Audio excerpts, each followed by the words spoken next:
My sister stole a family member's name, then had the nerve to call asterisk me the a-hole. And that family member, my dog of 15 years. Now, my entire family is telling me I need to apologize. This isn't a story about a name. Not really. It's a story about respect. It's about boundaries. It's about what happens when the people who are supposed to love you most decide your feelings, your history, and your most important relationships just don't matter. It's about being told the bond you've spent more than a decade nurturing is meaningless, all because it doesn't fit into their neat little box of what a family is supposed to look like. This is the story of how my sister naming her baby after my dog blew up my entire family and left me wondering if I was the one holding the match. To understand why this shattered me, you have to understand who Leo was. Not what he was, not a possession, not a pet, not just a dog, but who asterisk he was. I found Leo, or maybe he found me 15 years ago. I was in my early 20s, fresh out of college and just completely lost. I was in a city I barely knew, working a job I hated, and feeling a loneliness so profound it felt like a physical weight on my chest. I wasn't looking for a dog. I could barely take care of myself. But one rainy Tuesday, a friend of a friend called me in a panic. They knew someone moving who was going to surrender their 1-year-old golden retriever mix to a kill shelter if they couldn't find him a home by the end of the week. My heart just broke. I said I'd foster him, a temporary solution until I could find him a proper home. Famous last words, right? The moment I saw him, it was over for me. He was this lanky, goofy-looking creature with ears that were a little too big for his head and eyes that held the entire world's sadness. He was skinny and scared, and he flinched every time I moved too quickly. That first night, he hid under my kitchen table and wouldn't come out. I sat on the cold linoleum floor with him, not touching, just talking to him in a low voice for hours. I told him about my terrible job, my ex-boyfriend, my fear that I'd made all the wrong choices. Around 2 a.m. he crept out, put his heavy head on my knee and let out a sigh that seemed to come from the very bottom of his soul. In that moment I knew he was home. He was my home. I named him Leo. It just felt right. He had this quiet, noble presence, a gentle strength that reminded me of a lion. Leo wasn't just a pet, he was my partner. He was there when I got laid off from that first job, resting his head on my lap as I cried into his fur. He was there through a string of bad dates and one truly catastrophic breakup, offering a non-judgmental paw to hold. He moved with me across 3 states, my one constant in a sea of uncertainty. He saw me at my absolute worst and loved me anyway. For someone who struggled with self-worth, that unconditional love wasn't just comforting, it was life-saving. For a lot of people, a pet is a beloved companion. But for me, Leo was foundational. He was, in every sense of the word, my family. Now let's talk about my sister, Chloe. Our relationship has always been complicated. She's 2 years younger, and we were raised in a family that often fell into patterns of comparison. Chloe was the outgoing one, the social butterfly, who hit all the traditional life milestones first. I was the quieter, more introverted one, the sensitive one. Our parents never explicitly picked sides, but there was an unspoken dynamic. Chloe's achievements, getting married, buying a house, were celebrated with a different kind of energy than my more unconventional life choices. And she never, ever understood my relationship with Leo. To her, he was always the dog. When I'd call him my best friend, she'd roll her eyes. If I cut a trip short to get home to him, she'd sigh and say, "You know you can get a dog sitter, right?" She wasn't overtly cruel, but there was a consistent, subtle invalidation of my feelings. It was a classic sibling dynamic, and for Chloe, her identity as the normal one was partly defined by dismissing my deep attachment to my dog. Our family dynamic played right into this. My parents, just wanting to keep the peace, would often downplay any tension. If I ever got frustrated with Chloe's comments, my mom would say, "Oh, you know how she is. Don't let it bother you."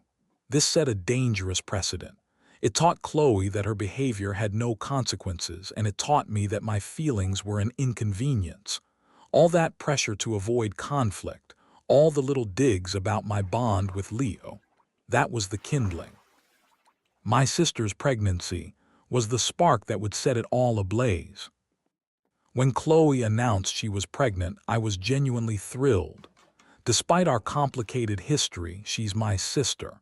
The idea of being an aunt was so exciting. I went to her baby shower, bought a ridiculously expensive stroller off her registry, and listened patiently as she talked endlessly about nursery themes. We talked about names, of course. She and her husband, Mark, were keeping it a secret until the birth, which was fine.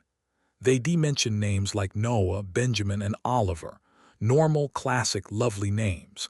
Not once in all those months did the name Leo ever come up. Why would it? It was my Leo's name. In my mind, that name was taken.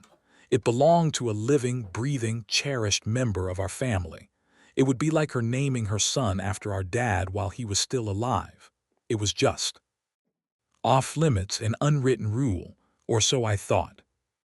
The day the baby was born, our family group chat lit up. The first picture came through, a tiny, red-faced, beautiful little boy. I felt a surge of love for this little stranger, my nephew. Then came the announcement text from Chloe. "He's here, meet Leo James. 7 pounds, 8 ounces. Mom and baby are doing great."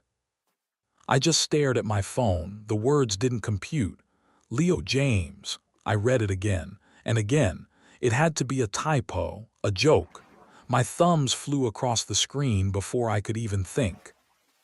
"Leo, as in my Leo." Her reply was almost instant. A string of laughing emojis followed by, "LOL, yeah, we just always loved the name. Isn't it cute?" My blood ran cold. It wasn't a joke. It wasn't a mistake. It was a choice. A deliberate choice.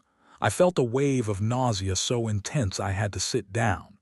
My Leo, my sweet old man, was lying at my feet, his tail thumping softly against the floor as if he knew something was wrong. And my sister, who had spent 15 years rolling her eyes at my love for him, had just taken his name, his identity.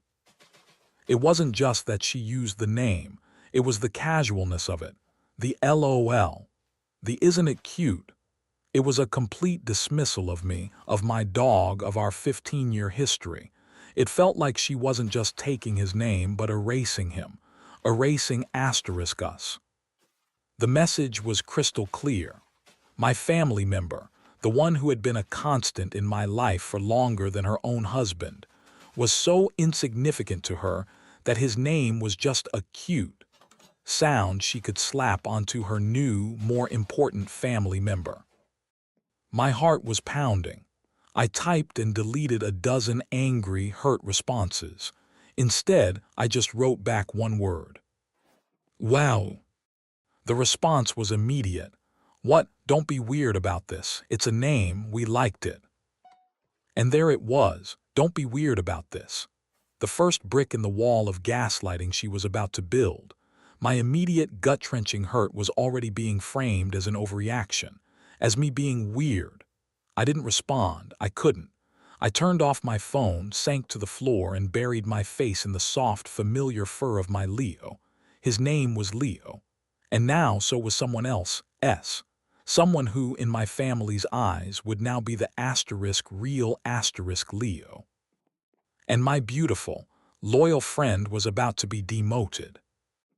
I gave myself 24 hours to cool down.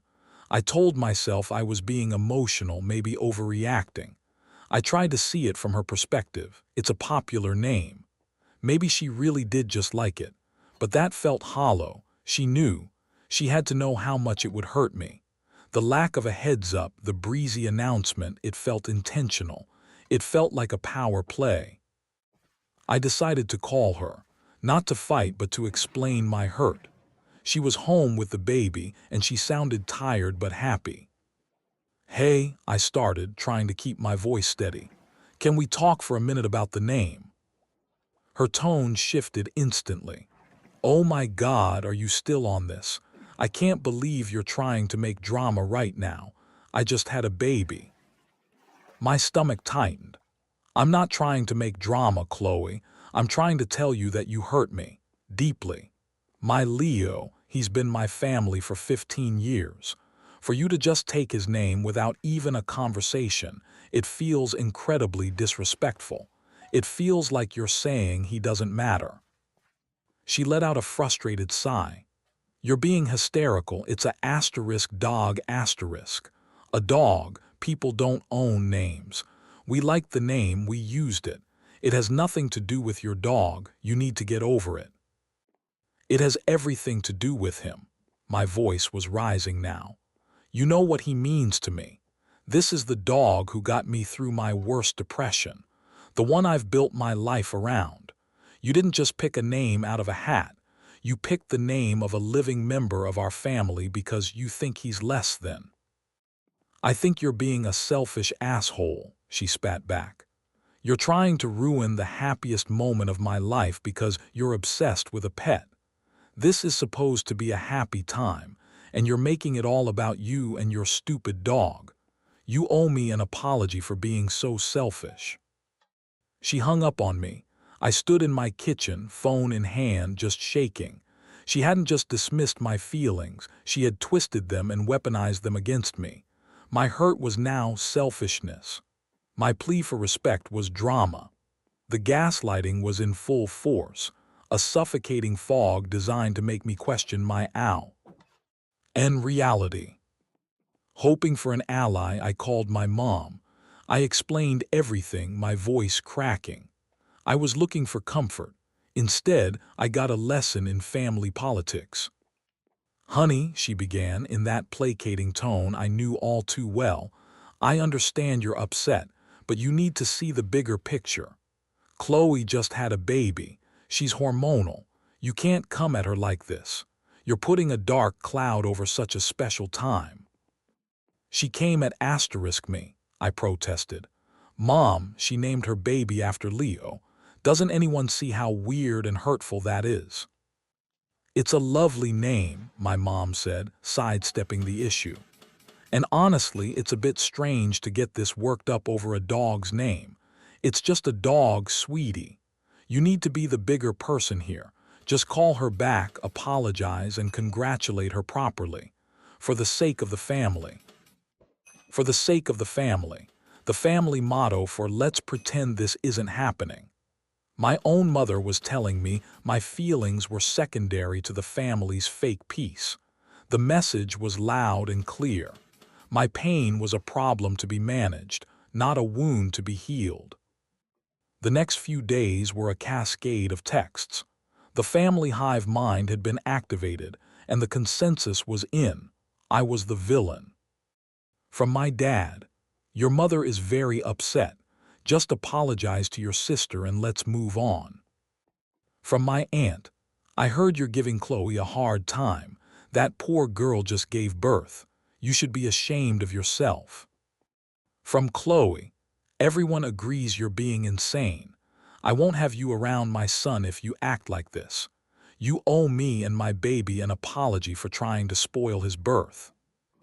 It was a coordinated campaign to make me believe I was wrong to feel hurt. They were systematically dismantling my reality, trying to convince me my perception was flawed. I was being isolated, painted as unstable, and given an ultimatum. It's a classic, brutal move in a dysfunctional family. Fall in line, or you're the problem. I felt like I was losing my mind. Was I the asshole? Had I actually become so obsessed that I couldn't feel joy for my sister? I looked at old Leo, snoring softly on his bed, his fur more gray than gold, and the answer was a resounding no. This wasn't about him being a dog. This was about him being my asterisk family, and my family was telling me he didn't count.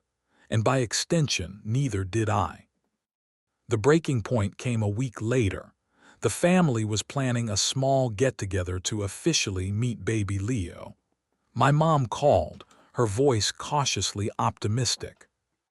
"So, we're having a little brunch on Sunday for the baby," she said. "We'd all love for you to be there. It would be a great chance to clear the air." "Clear the air?" I asked, a bitter laugh escaping my lips. "Does that mean me pretending I'm not hurt and fawning over a baby that has my dog's name?" Her voice hardened. "It means you acting like an adult.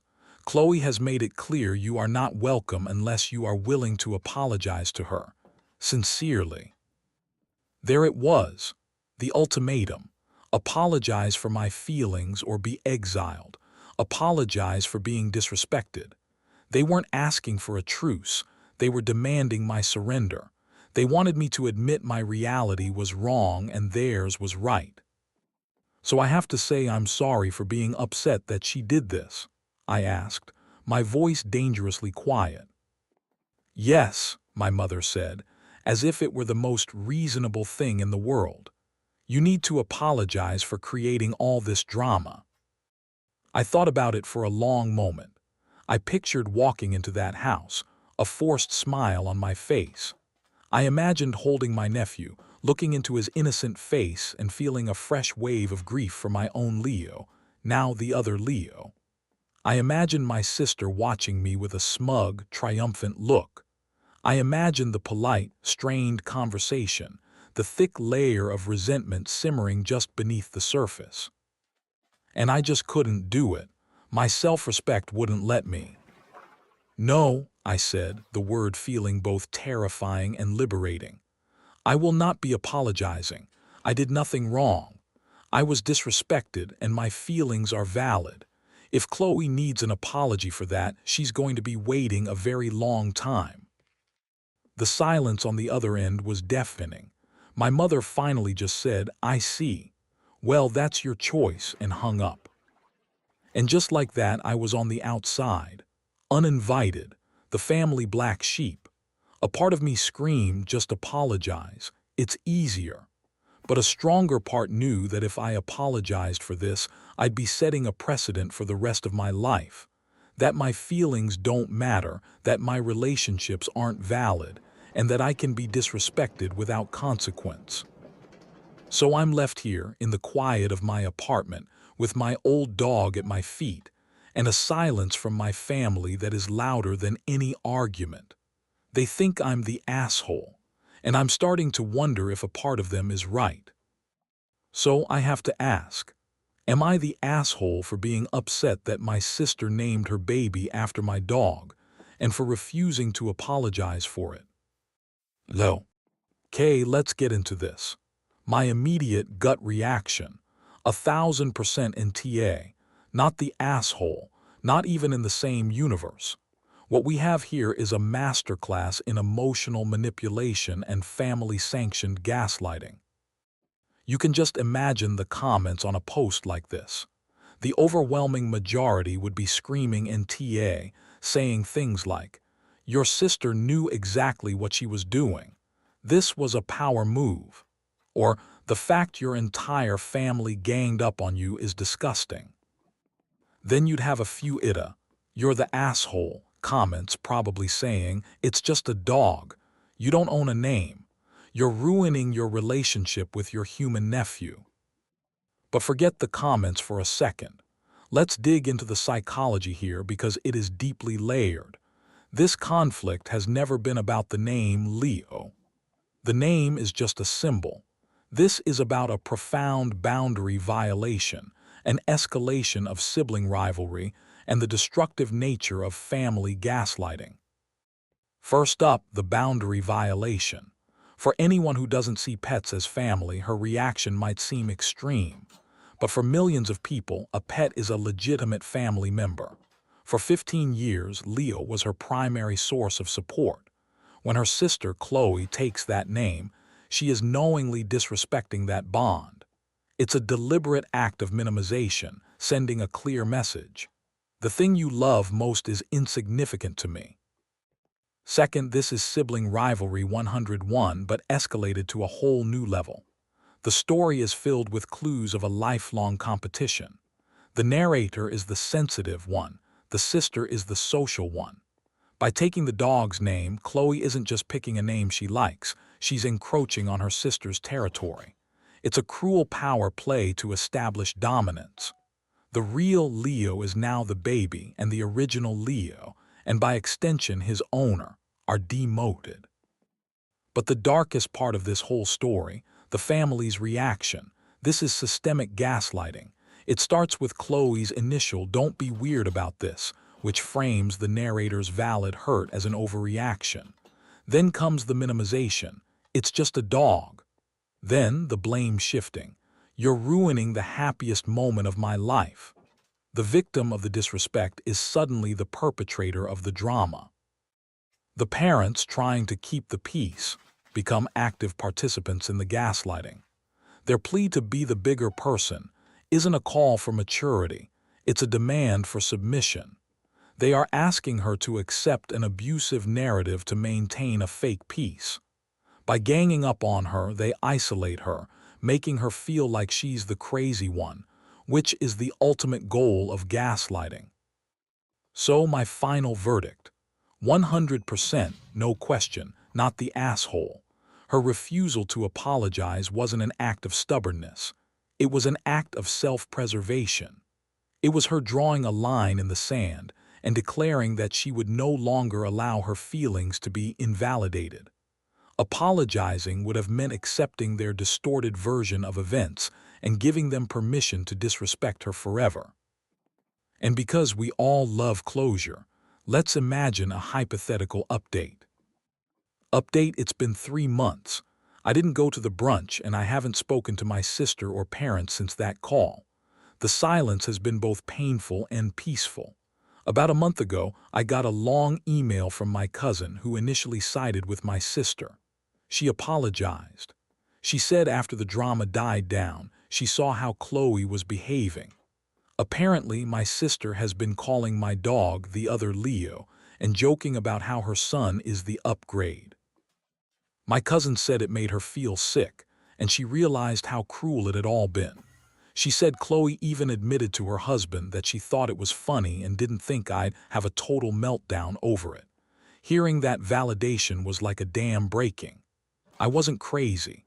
I've since reconnected with my cousin, but I've kept my distance from my immediate family. I'm in therapy now, working through it all. I still haven't met my nephew, and I don't know when I will. But for the first time in my life, I'm choosing my own peace over their version of family.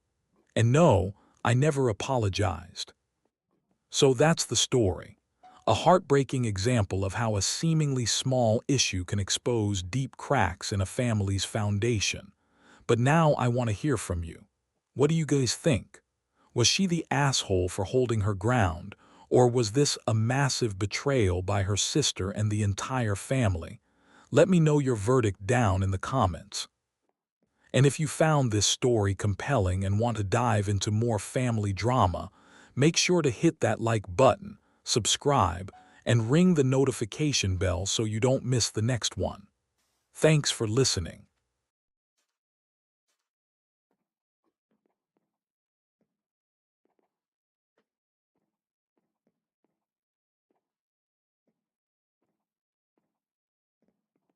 I paid a 10-year-old actor to destroy my marriage.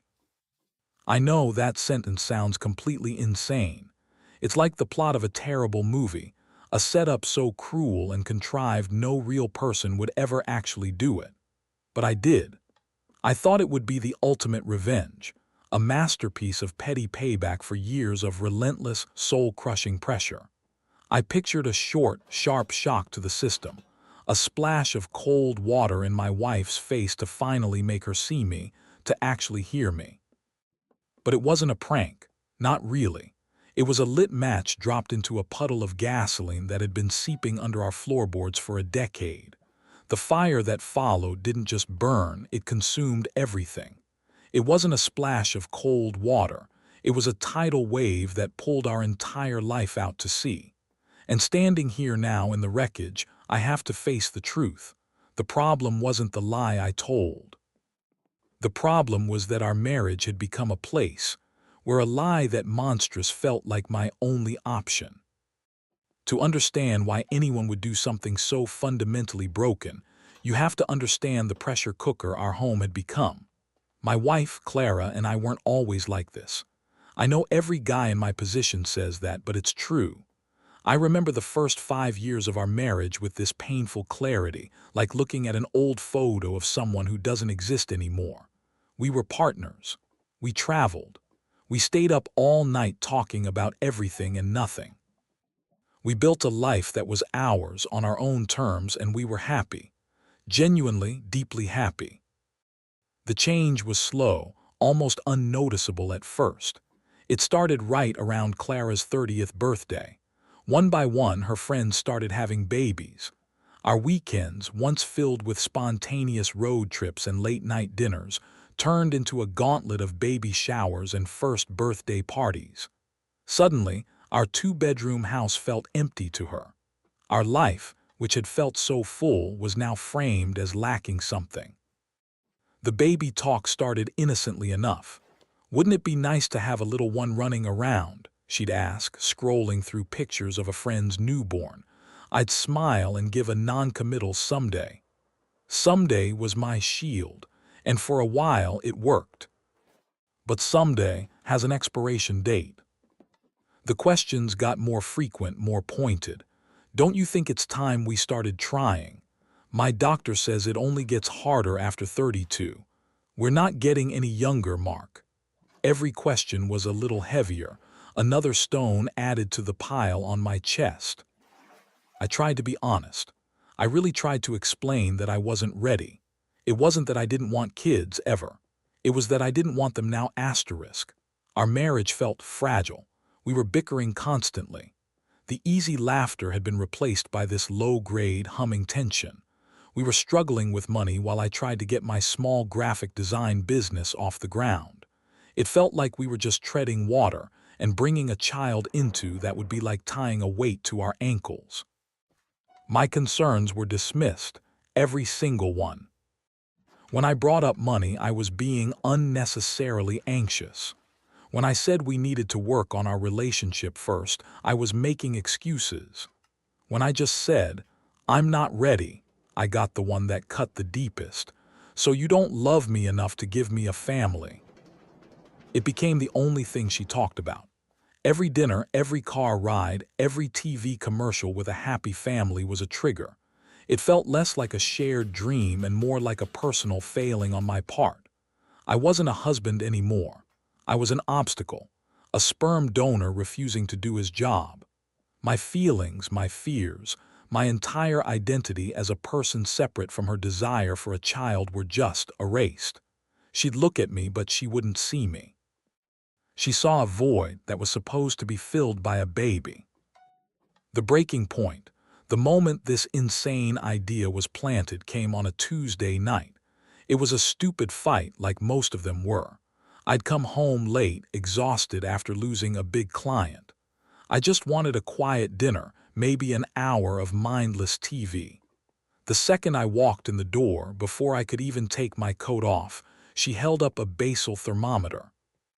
"I'm ovulating," she said, her voice flat. "We need to do this tonight." It wasn't a request. It wasn't an invitation. It was a summons. I looked at her, at that plastic stick in her hand, at her determined, unsmiling face, and something inside me just snapped. "Clara, I'm exhausted," I said, trying to keep my voice even. "It's been a brutal day. Can we just not tonight?" Her face hardened. A brutal day. I spent my entire day tracking my cycle, drinking disgusting fertility tea, and timing everything perfectly so we have the best possible chance. My whole life revolves around this, and you can't spare 20 minutes because you had a brutal day. Your life revolves around it because you've made it revolve around it. The words just flew out, louder than I intend. "Dead, I have a life too, Clara. I have a job that's failing. I have stress that has nothing to do with your ovulation schedule. When was the last time you even asked how I was doing?" "That's not fair," she shot back. "Having a family is the most important thing. It should be your priority too. If you really loved me, it would be. And there it was again. The ultimate weapon, my love for her, held hostage. Every reservation I had was just more proof that my love wasn't enough. I remember just staring at her as a cold, ugly thought slithered into my brain. She wants a kid so badly. Fine. I'll give her one.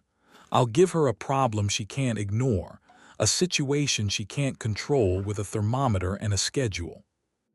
I went into my office and shut the door. The fight was over. She probably thought she'd won, that I was just sulking and would eventually come to bed and do my duty. But I wasn't sulking. I was on my laptop and I typed a phrase into the search bar that would set my entire life on fire. Child actor for hire. The glow of the laptop screen felt sinister in the dark office. When the search results loaded, my bitter, impulsive thoughts started to take on a terrifyingly real shape. There were websites, casting agencies, headshots of smiling children. It was a marketplace of make-believe, and I was about to become its most depraved customer. The sheer absurdity of it all was overwhelming. I was a 34-year-old man in a strained marriage, looking to rent a child to punish his wife. Reading that now, it sounds like something a sociopath would do. But in that moment, fueled by years of resentment, it felt like justice. It felt like the only move I had left on the board.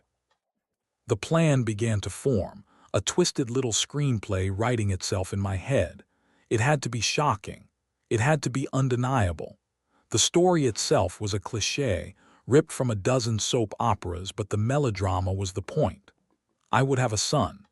A 10-year-old son from a brief, foolish relationship in college that I never knew existed, and his mother had just tragically passed away, leaving me as his sole guardian. It was perfect in its cruelty. It didn't just drop a child into her lap. It dropped a symbol of a past she had no part in, a betrayal of our entire history. It was a lie designed to hit every single one of her insecurities. The next few days were a blur of secret activity. I took calls in my car. I used private browsing windows like I was planning a bank heist. The emails to casting agents were excruciating. Working on a confidential, long-term immersive theater project, I typed. The role requires a male actor, age 9 to 11, for a highly improvisational performance in a private residence. Most agents were, understandably, wary. They wanted scripts, production details, names. I fumbled through their questions with more lies. It's a new form of performance art, I'd say, my voice sweating. Exploring the boundaries between reality and fiction for a private audience of one. Most politely declined. But one agent, a woman who seemed more interested in the paycheck than the art, said she had the perfect kid. His name was Jamie, but his stage name was Leo. We met at a coffee shop. Leo was a 10-year-old pro. He had this serious, intelligent face and looked at me with an unnerving focus. He sat quietly, sipping a hot chocolate, while I pitched the most insane role of his young life to his mother. His mom, Sarah, was the real obstacle. She listened with a skeptical frown as I spun my tale of an elaborate anniversary surprise for my wife. "So let me get this straight," she said, her eyes narrowing. "You want to pay my son to pretend to be your long-lost kid, and you want him to live in your house."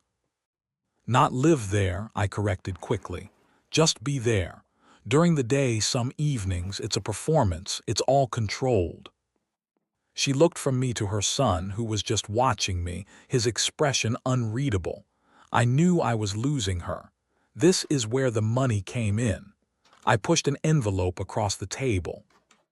"I know this is unusual," I said, my voice low. "That's why the compensation is significant. $200 an hour, in cash, with a $5,000 bonus when the performance is over. I figure about a week." Sarah's eyes widened. You could see the calculation happening. $200 an hour was an insane rate. It was enough to make her suspend her better judgment. She looked at Leo. "What do you think, honey?" she asked. Leo took a slow sip of his hot chocolate. "What's my character's motivation?" he asked me, his tone perfectly serious. I was so taken aback I almost laughed. "Your motivation is that your world has just been turned upside down. You're scared, you're alone, and you're meeting the father you never knew you had. You're looking for a safe harbor in a storm." He nodded slowly. "Okay," he said, "I can do that." And just like that, I had hired my son. The next 2 days were a frenzy. I created a fake birth certificate online. I photoshopped an old college photo of me with a blurry image of a woman from a stock photo site. I wrote a long, rambling letter from his fictional, dying mother. I bought a small suitcase and filled it with boys' clothes from a thrift store. I also wrote a 3-page script for Leo, a character Bible. It had his fake mother's name, his fake date of birth, key phrases like, "My mom said you were a good man, and I don't know anyone else." I coached him on what to say and, more importantly, what not to: be quiet, observant, and sad. He absorbed it all with chilling efficiency. The stage was set. I chose a Saturday. I needed a full day for the impact to really settle in. That morning, the tension was unbearable. Clara was still giving me the cold shoulder, speaking only in single, clipped words. It was the perfect atmosphere of marital frost for the drama I was about to unleash. Leo was scheduled to arrive at noon. At 11:30, I went into the living room where Clara was pretending to read a magazine. My heart was pounding against my ribs. For a second, I thought about calling it all off. But then I looked at her, at the wall she'd built around herself, and the cold anger returned. She did this. She pushed me to this. "Clara," I said, my voice a dry croak, "we need to talk. There's something I have to tell you." She sighed, a theatrical put-upon sound. "What is it?" "It's complicated. It's about my past, before you." Her interest was piqued, just as I knew it would be. Her eyes narrowed. "What about your past?" And right on cue, the doorbell rang. It sounded like a gunshot in the quiet house. "Stay here," I said, my voice trembling. "Please just stay right here." I walked to the door, my legs feeling like lead. I took one last deep breath and opened it. There he was, Leo, dressed in jeans and a hoodie, holding the small, worn suitcase. He looked up at me with wide, practiced sad eyes. He was perfect. "Dad," he said, his voice just loud enough to carry into the living room. I led him inside and closed the door, sealing us in our new reality. I walked him into the living room. Clara was on her feet, the magazine forgotten on the floor. Her face was a mask of pure confusion. I didn't waste any time. "Clara, this is Leo," I said, my voice shaking with fake emotion. He's my son." The silence that followed was the most profound I have ever experienced. Clara's eyes darted from my face to the boy, then back again. Then the explosion. "What?" she shrieked. "What did you just say? Are you insane? What is this?" "Clara, please just calm down," I started. "Calm down," she laughed, a hysterical, broken sound. "You bring a strange child into our house and tell me to calm down. This is some kind of sick joke." This was my cue. I pulled the fake letter from my pocket and handed it to her. His mother, an old girlfriend from college, passed away last week. I was listed as the next of kin. I didn't know, Clara, I swear. I never knew he existed until her lawyer called me. She snatched the letter, her hands shaking as she read it. I watched her face cycle through a storm of emotions. Disbelief, fury, and then, as she read the words I had so carefully crafted, a flicker of horrified belief. The argument that followed was biblical. She accused me of hiding a secret family from her. I denied it all, sticking to my script, weaving a more intricate web of deceit with every word. And through all of this, Leo was a silent masterpiece. He sat on the edge of the armchair, never saying a word, his gaze fixed on the floor. He just looked small and lost. His quiet presence was a constant, unspoken accusation. My wife, who so desperately wanted to be a mother, was screaming in front of a vulnerable child. I could see the conflict warring inside her, the righteous anger of a betrayed wife fighting the instinct to nurture a child in distress. That first night was a new level of Cold War. Leo was in the guest room. Clara and I lay with our backs to each other, a canyon of silence between us. I should have felt victorious. This was it. This was the revenge. But as I lay there in the dark, listening to a stranger breathing in the next room, I didn't feel triumphant. I just felt a deep, chilling dread. The curtain was up, and I had a terrible feeling I had no idea how this play was going to end. The first few days were exactly what I'd pictured. Clara was a storm cloud of fury and ice. She moved through the house like a ghost, treating Leo with a deliberate, pointed indifference. If he was in a room, she would leave. She was trying to erase him and my betrayal through sheer force of will.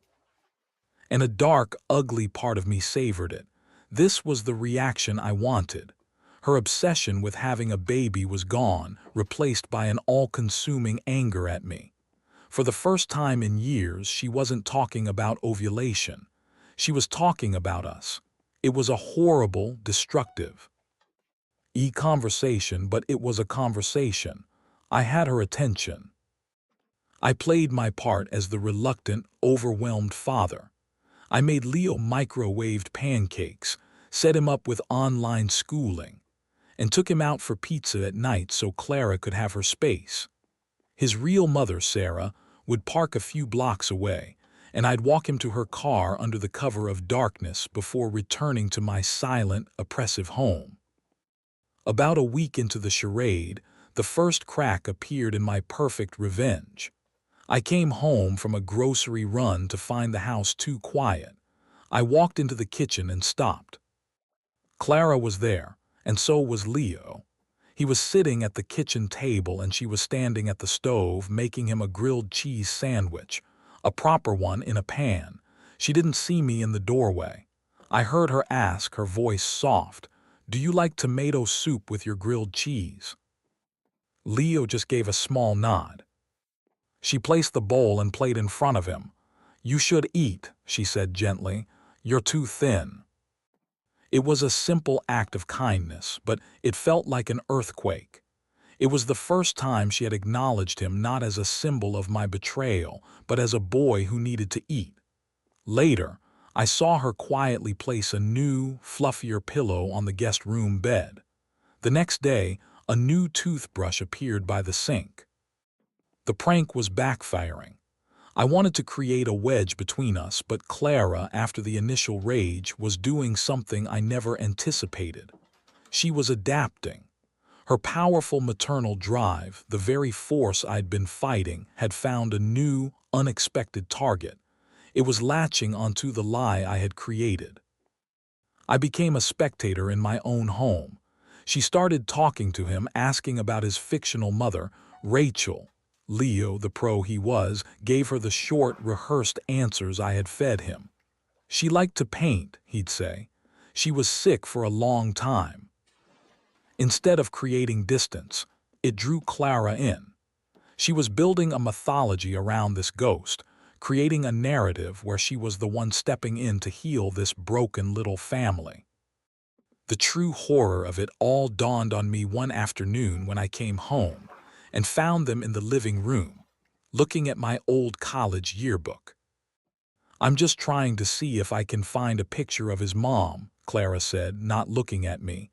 Her voice had none of its earlier venom. It was focused. He should have a picture of his mom. My blood ran cold. This wasn't my prank anymore. It had taken on a life of its own, and I was no longer in control. The jealousy I felt was shocking, a hot, acidic feeling in my gut. I had brought this child into our home as a weapon, and now I was watching my wife fall in love with it. The escalation became rapid. She wanted to buy him a whole new wardrobe. She started cooking elaborate kids' meals. One evening, a text from her came through. It was a picture of Leo asleep on the couch. The caption read, "Look at our boy. He's finally starting to look peaceful." Our boy. Those two words hit me like a punch. This had gone too far. I tried to gently suggest that maybe it was time for Leo to move on. I mumbled something about a good boarding school, maybe finding some of Rachel's distant relatives. Clara looked at me as if I had suggested setting the house on fire. Her eyes filled with a fierce, protective fire. "Absolutely not," she said, her voice dangerously low. "He has been through enough trauma. He is not a package to be shipped off. He is a child. He is our child now. He needs stability. He needs a mother." The possessive certainty in her voice terrified me. She wasn't playing a role anymore. She believed it. The prank wasn't a prank anymore.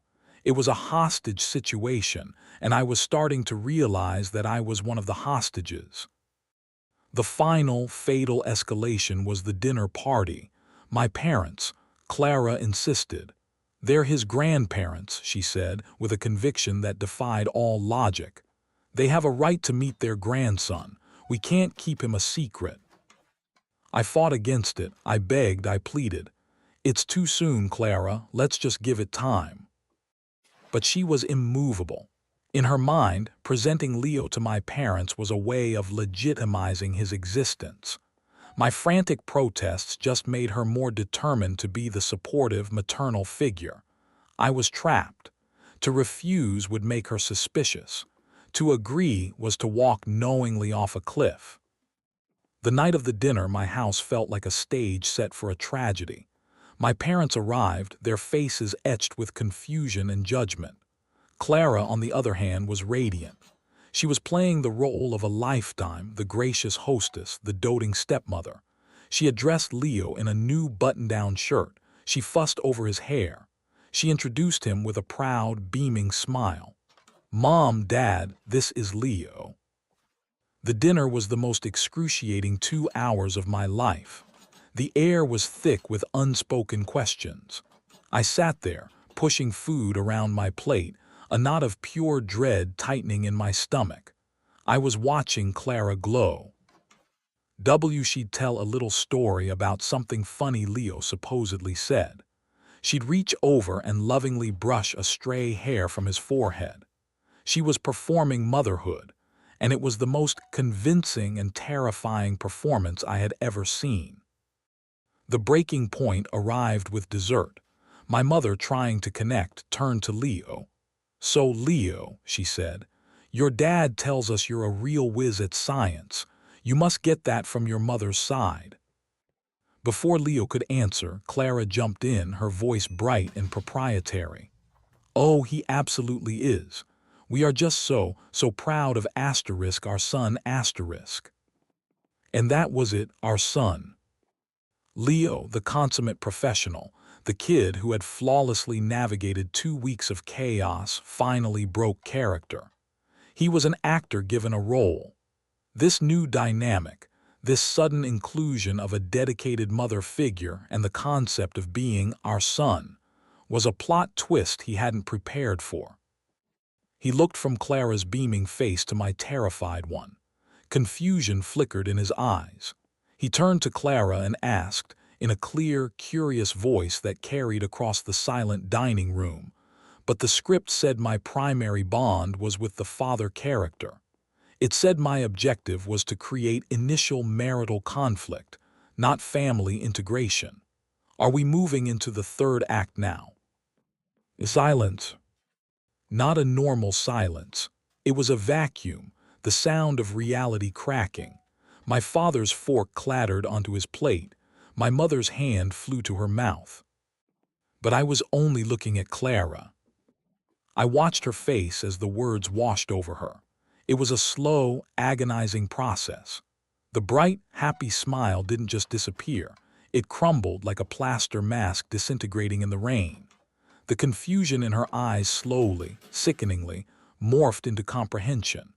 And the comprehension gave way to a look of such profound, soul-shattering betrayal it felt like a physical blow. The rage I had engineered would have been a mercy compared to this.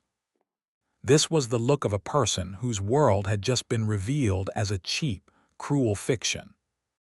The aftermath was quiet, deadly quiet. Sarah, Leo's mom, arrived minutes after my frantic one-word text, "Now." I shoved the cash into her hand without a word. I couldn't even look at Leo. They slipped out the front door like ghosts, leaving the wreckage behind. My parents left soon after, their faces pale with pity. My father put a hand on my shoulder, but what was there to say? Then it was just me and Clara, alone in the ruins. The fight that followed wasn't a screaming match. It was worse. It was a post-mortem. We sat on opposite ends of the living room, the space between us an impassable chasm. Her voice, when she finally spoke, was hollow. "It wasn't even about the lie," she said, staring at the wall behind me. "I mean, God, the lie was monstrous, but that wasn't the worst part." She finally looked at me, her eyes empty. "The worst part is that you knew. You knew exactly what my deepest, most desperate vulnerability was. You knew the one dream I had for my life. And you took that dream and you twisted it into a weapon. You built a perfect, beautiful mirage of it right in front of me, and you let me fall in love with it. You let me open my heart to it. Also, you could have the satisfaction of watching it shatter." She shook her head, a slow, desolate motion. "You didn't just lie to me. You made me love a ghost. You used my own heart against me to win a fight I didn't even know we were having." And in that moment, hearing those words, the last of my self-righteous anger dissolved, leaving only a cold, sickening shame. She was right. This wasn't a desperate act of communication. It was an act of profound cruelty. The prank didn't create the chasm between us. It just revealed how deep it had already become. Our marriage wasn't just strained. It was already dead.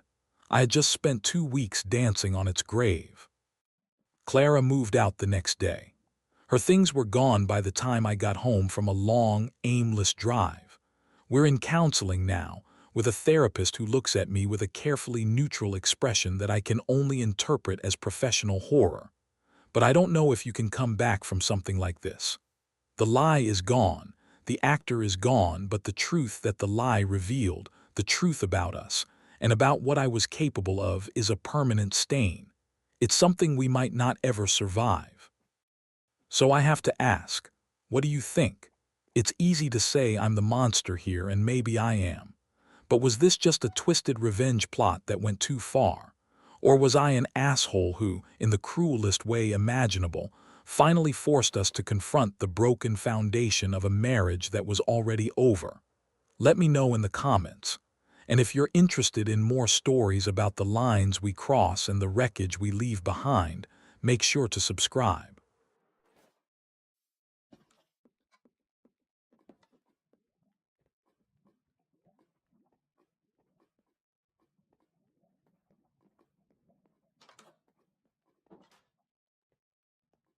The woman I said "I do" to was a complete stranger. It took me 3 whole days to realize the person sleeping next to me, the person I had shared my most sacred vows with, was not my fiancée, but her identical twin sister. This isn't some movie plot or a twisted prank. This is my story. The story of how my life, my love, and my trust were completely shattered by an unthinkable deception. This is the story of how I uncovered the ultimate betrayal and my fight for justice. Before my world came crashing down, it was perfect. Or at least I thought it was. Her name was Ilara. I met her on a crisp autumn afternoon in a little bookstore downtown. She was reaching for a worn copy of a book I'd just finished, and our hands brushed. It was a silly, cliché moment, the kind you see in movies, but for us, it felt real. We ended up talking for hours that day, surrounded by the smell of old paper and coffee. She had this laugh that could just fill a room, and a way of looking at you that made you feel like you were the only person in the world. Ilara was a dreamer, an artist who saw everything in vibrant colors. I was a planner, a financial analyst who saw the world in numbers and neat progressions. We were total opposites, but somehow we just fit. She softened my rigid edges and I grounded her boundless energy. Ours wasn't some whirlwind romance. It was a slow burn built on late-night talks, shared dreams, and a deep, unwavering respect for each other. After 2 years, I just knew she was the one. I proposed on the anniversary of the day we met in that same bookstore with a ring I'd hidden inside the very book that brought us together. The look on her face, that pure, unfiltered joy, is a memory I've replayed in my mind 1,000 times trying to spot a lie, any hint of one, but there was nothing. It was real, or so I believed. And then there was Leela, Ilara's twin. From the moment I met her, I could tell their relationship was complicated. They were identical in every way you could see, the same brilliant green eyes, the same cascade of dark hair, the same freckles across the nose. But where Ilara was warm and open, Leela was guarded and sharp. She had this cynical edge that seemed designed to keep people away. She'd often make these cutting remarks, disguised as jokes, that always seemed to chip away at Ilara's confidence. Ilara always defended her. "She's just being protective," she'd say. "She's had it harder than me, you just have to get to know her." I tried. For Ilara's sake, I really did. I invited Leela to dinners, included her in our plans, tried to find some common ground. But it was like trying to connect with a shadow. She was there, but not really, her smile never quite reaching her eyes. You could feel the rivalry simmering just beneath the surface. It was in the little things, like the way Leela would casually bring up some past failure of Ilara's, or how Ilara would subtly flinch when Leela walked into a room. I just wrote it off as a typical sibling thing, made more intense because they shared a face. I never, ever imagined it could be something more sinister. I saw their friction as just a storm I had to get through to be with the woman I loved. I had no idea that storm was about to turn into a hurricane and destroy everything. Wedding planning was a happy blur. Ilara was over the moon, planning every last detail from the napkin colors to the flowers. She wanted the day to be a perfect reflection of us. I was happy to let her take the lead, just watching her light up with excitement. Leela was, of course, the maid of honor. She was surprisingly cooperative through it all, going to dress fittings and venue tour with this stoic, almost detached attitude. Looking back, her silence should have been a blaring alarm. It wasn't the quiet of contentment, it was the quiet of calculation. We found the perfect venue, a beautiful old estate with sprawling gardens. We spent months sending invitations, tasting cakes, and picking out music. Our friends and family were thrilled. My parents adored Ilara, and her parents seemed to approve of me. Everything was falling into place. We were building our future, one perfect brick at a time. A week before the wedding, I came home and found Ilara in tears. She was on the living room floor, surrounded by fabric swatches. She said she was just overwhelmed, that the stress was getting to her. I held her and told her the only thing that mattered was us, that we could get married in a courthouse in our jeans and I'd be the happiest man alive. She smiled through her tears, told me I was right, and said she loved me more than anything. I believed her. I held her close, breathing in her scent, feeling her heart beat against my chest. It felt like home. I just didn't know that home was built on a foundation of lies, and the ground was about to give way. The wedding day was a chaotic masterpiece, just like they always are. The sun was out, the air smelled like roses, and there was that familiar buzz of joyful panic. I was in the groom's suite with my guys, messing with my cufflinks and trying to get my heart to slow down. I was nervous, but it was the good kind of nervous, the kind you feel when you're about to start the rest of your life. My best man, David, handed me a small box. From Ilara, he said with a grin. Inside was a vintage pocket watch engraved with the coordinates of the bookstore where we met. Underneath it, a note. "So you're never late for our forever. I can't wait to be your wife. I love you." My heart just swelled. This was her. My Alara, thoughtful, romantic, perfect. Then, about an hour before the ceremony, the first crack appeared. Alara's mother came into the suite, her face pale. "We have a bit of a situation," she said, her voice trembling just a little. She's not feeling well. A terrible migraine. She can barely even stand." Panic shot through me. "What, is she okay? Should we call a doctor? Do we need to postpone?" "No, no," she said, a little too quickly. "Leela is with her. She's getting some medicine. Leela says Alara is insistent that the wedding goes on. She doesn't want to ruin the day." I felt torn.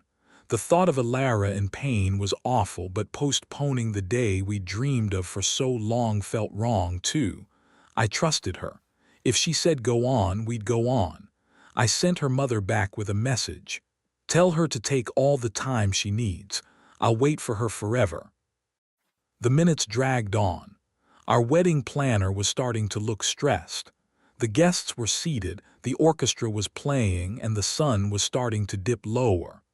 I stood at the altar, my hands sweating, my eyes locked on the doors where she would appear. Finally, the music changed. The grand doors swung open, and there she was. Bathed in the golden light of the afternoon sun, she was breathtaking. The veil softened her features, creating this ethereal glow. She looked perfect. Her arm was linked with her father's as she walked toward me. But something felt off. A tiny, nagging feeling in the air. Her father, normally so cheerful, looked incredibly tense. His smile was strained. His grip on her arm seemed too tight.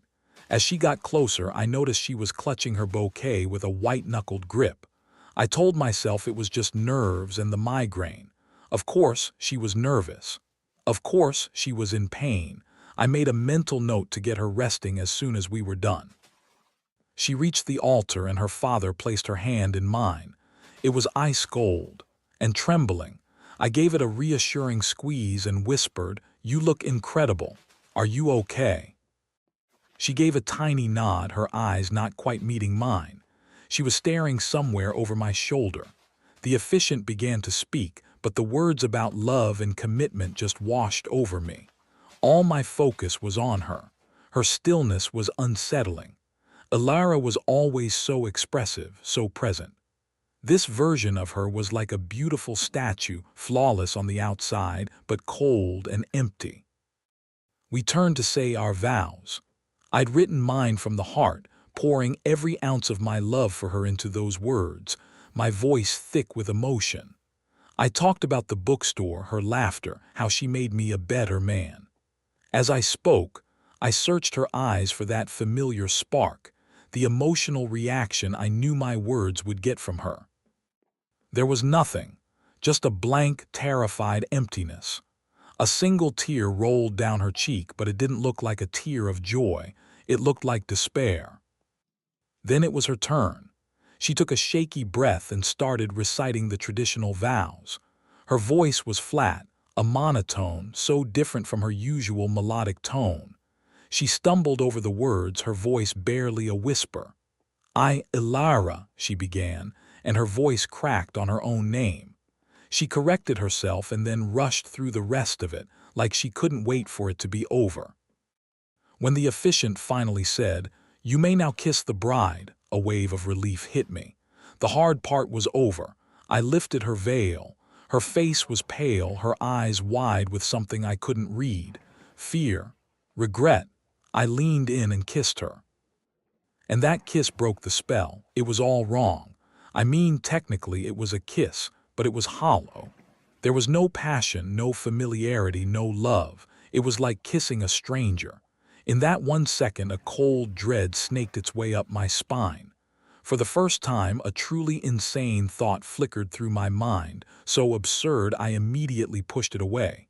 This isn't Alara. But I ignored it. I told myself it was the stress, the migraine, the emotion of the day.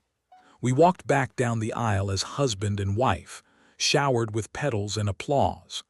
The smiles from our friends and family were blinding, but all I could feel was the cold, trembling hand in mine and the growing, sickening feeling that something was terribly, fundamentally wrong. The wedding reception was a surreal nightmare. To everyone else, it was a huge party. The music was loud, champagne was flowing, and the room was full of laughter. For me, it was a stage, and I was the lead actor in a play I didn't understand, opposite a co-star who seemed to have forgotten her lines. The woman who was now my wife sat beside me, looking like a porcelain doll. She barely spoke, just offered tight-lipped smiles and one-word answers to our guests. She didn't touch her food. When it was time for our first dance, I led her to the floor, pulling her close, hoping to feel the familiar comfort of her in my arms. But she was stiff. We moved like robots to the music, two strangers going through the motions. "I love you," I whispered into her ear, desperate to break through whatever wall she'd put up. She just buried her face in my shoulder, and I felt a shudder go through her body. My best man, David, came up to me later, a worried look on his face. "Hey man, is everything okay? Ilara seems off." "She has a wicked migraine," I lied, the excuse tasting like ash in my mouth. "She's just trying to power through." "A migraine," he said, sounding skeptical. "She looked fine an hour ago when she was arguing with Leela behind the kitchens." My blood ran cold. "Arguing? What are you talking about?" David looked uncomfortable. I didn't want to say anything, but I went to grab some water and I overheard them. Well, mostly Leela yelling at Ilara, saying she was being selfish and was going to ruin everything. Ilara was crying. I didn't stick around. My mind was spinning. An argument? Why would Leela be yelling at her? An image of my bride's terrified eyes at the altar flashed in my mind. The cold kiss, the trembling hands. The pieces were clicking into place, forming a picture so monstrous I couldn't bear to look at it. But I had to know. I left the reception, my heart pounding in my ears. I had to find Ilara, the real Ilara. Our bridal suite was at the other end of the estate. I ran, my dress shoes slipping on the polished floors, and burst through the door without knocking. And there she was, my Ilara. She was curled up on the bed, still in her dressing gown, her face blotchy and stained with tears.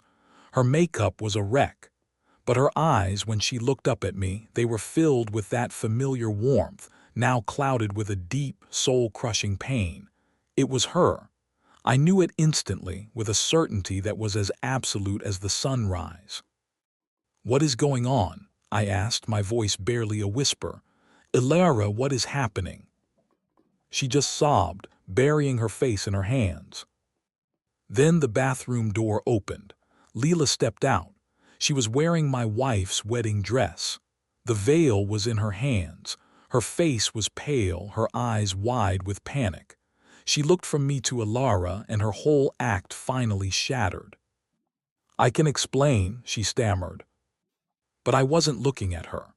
I was looking at the woman on the bed, my fiancée, the woman I was supposed to have married an hour ago. Then I looked back at the woman in the white dress, the woman whose cold hand I'd held, whose strange lips I'd kissed, the woman who had my wedding ring on her finger. The world tilted. The music from the reception faded to a distant hum. The air in the room felt thick, impossible to breathe. It wasn't a migraine, it wasn't nerves. It was a lie. A lie so huge, so audacious, it was impossible to wrap my head around. "You," I said, my voice dangerously low, pointing a trembling finger at Leela. "It was you. At the altar, it was you." Leela started sobbing. She couldn't do it. She was having a panic attack. She was going to call it all off. I was just trying to save the day, to save you from being humiliated. "Save me," the words came out as a bitter, hysterical laugh. "Save me. You married me. You stood there and you lied to everyone. You let me put my ring on your finger." I turned to Alara, my heart breaking with every beat. "And you," I whispered, the betrayal hitting me like a physical blow. You let this happen." Alara finally looked at me, her eyes pleading. I didn't know what to do. I was panicking, I got scared. She said it was the only way. She said she would just stand there and then we'd sort it out later. "Sort it out later," I roared, the sound echoing in the silent room. "Sort what out? My life, our marriage, it's a sham, it's all a lie." I looked down at my own hand, at the gold band on my finger, a symbol of a promise I made to a woman who wasn't there, accepted by an imposter. The ring suddenly felt like it was burning my skin. I ripped it off and threw it across the room. It hit the wall with a small, pathetic clink. The sound broke the spell. Shock was replaced by a cold, clarifying rage. My perfect day, my perfect love, my perfect life, it had all been a lie. The woman I loved had betrayed me in the most fundamental way possible. And her sister had stolen a moment so sacred it could never be replaced. My celebration was over, but my fight was just beginning. The moments after the truth came out were just chaos. Sobs, accusations, and the deafening silence of shattered trust. I remember standing in that suite, the air thick with perfume and betrayal, feeling like I was watching a movie of someone else's life. Leela was crying hysterically, repeating, "I was just trying to help," like a broken record. Alara was curled into a ball on the bed, her quiet, heartbroken sobs a chilling contrast to her sister's hysterics. I couldn't look at either of them. The face they shared, the face I'd fallen in love with, was now a mask of deceit. I turned and walked out, leaving the wedding dress and the wreckage of my life behind me. I walked right past the reception, ignoring the questioning looks and the concerned calls from my parents. I just kept walking until I reached the gardens, the cool night air a welcome slap in the face. And that's when the rage dissolved into a profound, gut-wrenching grief. The love of my life hadn't just left me at the altar, she had sent a stand-in. She had allowed her sister to take her place. The betrayal wasn't just about the wedding, it was about every moment of trust we had ever shared. Was any of it real? My parents and David found me an hour later on a cold stone bench. I told them everything. The confusion on their faces turned to horror, then to a quiet, protective fury. My father, a man of few words, just put a hand on my shoulder and said, "We'll handle this. Let's get you home." The days that followed were a blur. I stayed at my parents' house, unable to face the apartment I had shared with Alara, a space now poisoned by memories that felt like lies. My phone buzzed non-stop with calls and texts from both of them, apologies, explanations, pleas to talk. I ignored them all. What was there to say? About a week later, I agreed to meet them. Not for reconciliation, but because I needed to understand why. We met in a sterile conference room at the lawyer's office I had already hired. I needed a professional there as a buffer. They walked in together. Alara looked broken. Leela looked defiant. I sat opposite them, my lawyer at my side, a silent, imposing presence. "Explain," I said, my voice flat, devoid of any love. Alara began, her voice trembling. She talked about crippling anxiety, a deep-seated fear of commitment that had been building for months. She said that on the morning of the wedding, she had a full-blown panic attack. "I never stopped loving you," she cried, her eyes pleading with me. I froze. I was so scared of not being the perfect wife, of letting you down." Then Leela spoke, her voice hard. She was a mess. She was going to call the whole thing off. I made a split-second decision. I thought I could just stand there, be a placeholder, get through the ceremony and then sort it out quietly. I never meant for it to go this far. "Go this far," I repeated, my voice rising. You signed a marriage license with my name on it. You wore her dress. This wasn't helping. This was a calculated deception. My lawyer, Mr. Harrison, interjected. Did anyone else know about this plan? There was a heavy silence before Leela mumbled, "Our mother." The betrayal deepened. Her mother, the woman who had come to my room with that story about a migraine, was in on it. She had looked me right in the eye and lied. It was a family conspiracy. "This marriage," Mr. Harrison said, his tone leaving no room for argument, "is fraudulent, and we will be treating it as such." The meeting ended. Their excuses felt hollow and self-serving.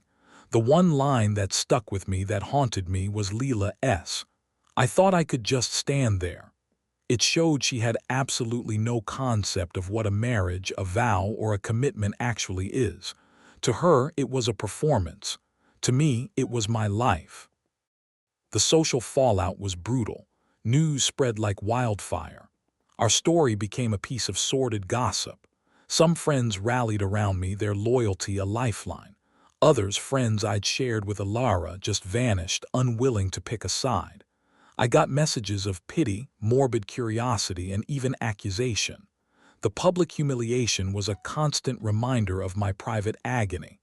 I had gone from a happy groom to a tragic figure, the man who married the wrong twin. It was a label I couldn't escape. In the wake of the disaster, my life became a two-front war. On one front, I was battling crushing emotional trauma. On the other, I was navigating the cold, complex maze of the legal system. My need for emotional closure was completely tied to my need for legal justice. I needed the world, officially, to recognize the profound wrong that had been done to me. First, I started therapy. I found a therapist who specialized in trauma, and she listened patiently as I recounted the whole unbelievable story. In those early sessions, I was a wreck of anger and heartbreak. I questioned every single memory of my relationship with Alara. Did she ever really love me? Was it all a lie? My therapist gave my pain a name: betrayal trauma. She explained it's a specific kind of trauma that happens when the people you depend on for safety violate your trust in the most fundamental way. The symptoms are a lot like PTSD, flashbacks, anxiety, and inability to trust. Naming it didn't fix it, but it validated it. It told me I wasn't crazy for feeling so shattered.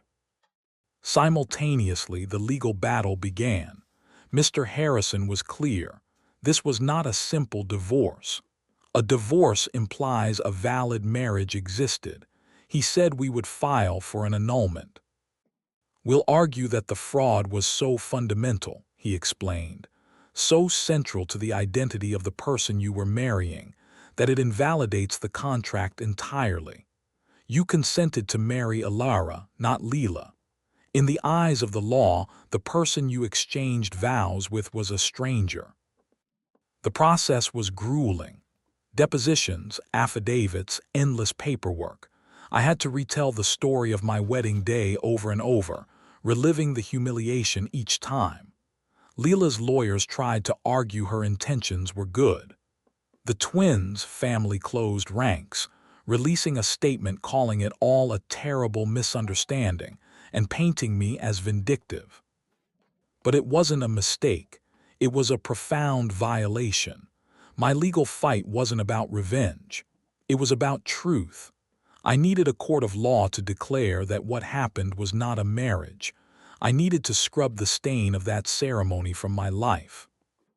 Months dragged on. There were days I wanted to give up. But then I'd remember standing at that altar, pouring my heart out to an imposter.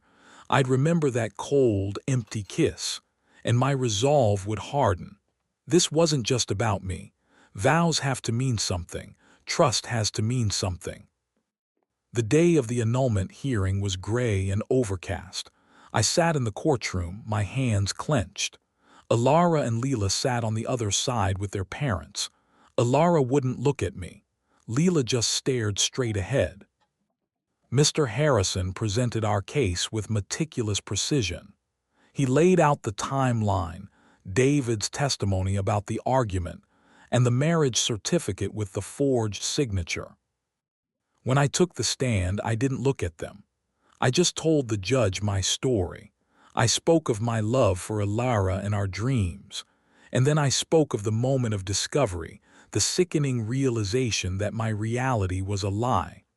I spoke of the loss of trust, not just in a person but in my own judgment. When Leela took the stand, her story crumbled under cross-examination. Her claims of just trying to help sounded hollow and self-serving. After all the testimony, the judge took a long pause. The silence was absolute. Then he looked directly at me, and then at Leela and Ilara. "A marriage," he began, his voice filling the room, "is many things. But at its core, it is a covenant between two individuals, built on a foundation of trust and informed consent. Without that foundation, there is nothing." He paused, his gaze sweeping over them. The actions taken on the day of the wedding were not a misunderstanding. They were a calculated deception that strikes at the very heart of that covenant. The plaintiff did not consent to marry the woman who stood before him. Therefore, a valid marriage never took place. He looked down at his papers. This marriage is, and always has been, void. The petition for a decree of nullity is granted. A wave of relief so profound it almost brought me to my knees washed over me. It was over. A judge had officially declared the truth. The fraudulent marriage was erased. I had my justice. I walked out of that courtroom not as a husband, not as a victim, but as myself, free. Winning the annulment was a victory, but it wasn't a magic wand. It didn't instantly heal the wounds. Justice is for the courts. Healing is a journey of the heart. In the months that followed, I focused on rebuilding. I continued with therapy, slowly learning to trust my own judgment again. I reconnected with the friends who had stood by me, their loyalty a testament to true friendship. I never spoke to Ilara or Leela again. I heard through the grapevine that the scandal fractured their family. Leela had to confront the reality of her actions, and Ilara, I don't know what happened to her. I had to let go of needing to know. My closure had to come from within. Sometimes I wonder if I could have forgiven her. If she had come to me before the wedding, told me she was scared, maybe. But the path they chose, the path of deceit, was unforgivable. They didn't just break my heart, they broke my trust in reality itself. Looking back, I see the experience not just as a tragic end, but as a brutal, painful beginning. It taught me about my own resilience. I survived the ultimate betrayal. I fought for the truth, and I won.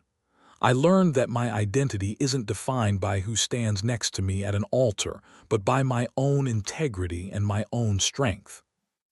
My story is a cautionary tale, a reminder that the most beautiful stories can hide the most devastating lies.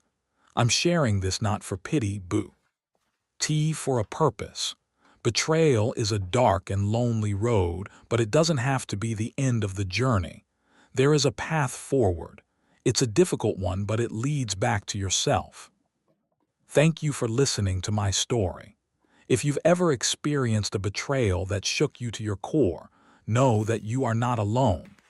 Please feel free to share your own thoughts in the comments below. And if this story resonated with you, please consider liking and subscribing for more true stories about the complexities of human relationships. The pocket watch Ilara gave me still sits in a drawer. I don't look at it often, but I haven't thrown it away. It's no longer a symbol of a lost forever. It's a reminder. A reminder that time heals, that truth matters, and that even after the darkest night, the sun will rise again. And you have to be ready to face the day.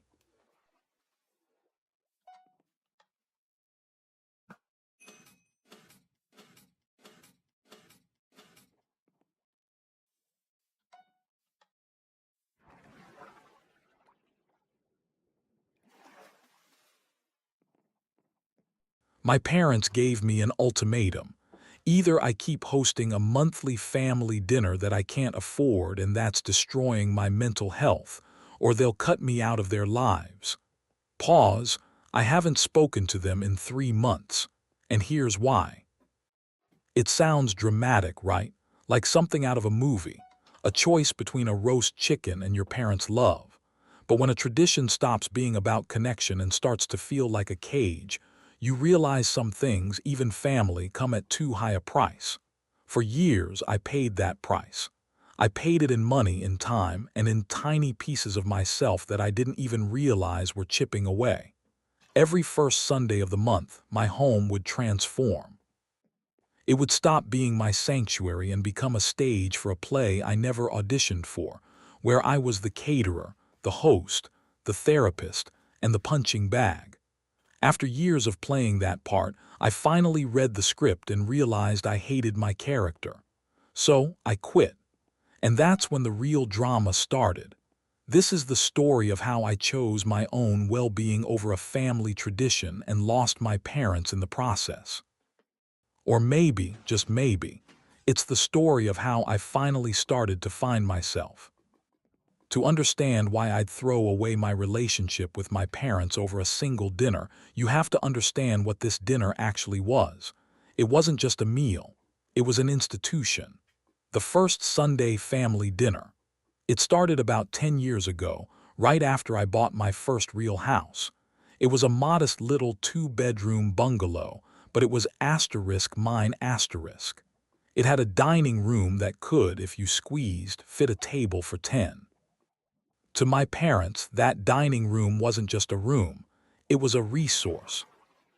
"Oh, this is perfect," my mother declared the first time she saw it, her eyes scanning the space not with warmth, but with a logistical glint. "We can finally have a proper family dinner every month. Your apartment was always too small." And just like that, it was decided. Not asked, but declared. I was in my late 20s, desperate to please and still very much trapped in the role I'd had since childhood. The responsible one, the easy one, the one who just makes things work. So I smiled and agreed. How could I not? Family traditions are supposed to be these beautiful threads connecting generations, right? They're supposed to be anchors in the chaos of life. My family's anchor just happened to feel like it was tied around my neck. The guest list was always the same. My parents, of course. My older brother Mark, his wife Susan, and their 2 kids who were perpetually sticky and loud. And then there was my younger sister Chloe, the family's free spirit, which was code for spectacularly unreliable. 10 people, every single month, for 10 years. Let's talk logistics first because that's the easy part to measure.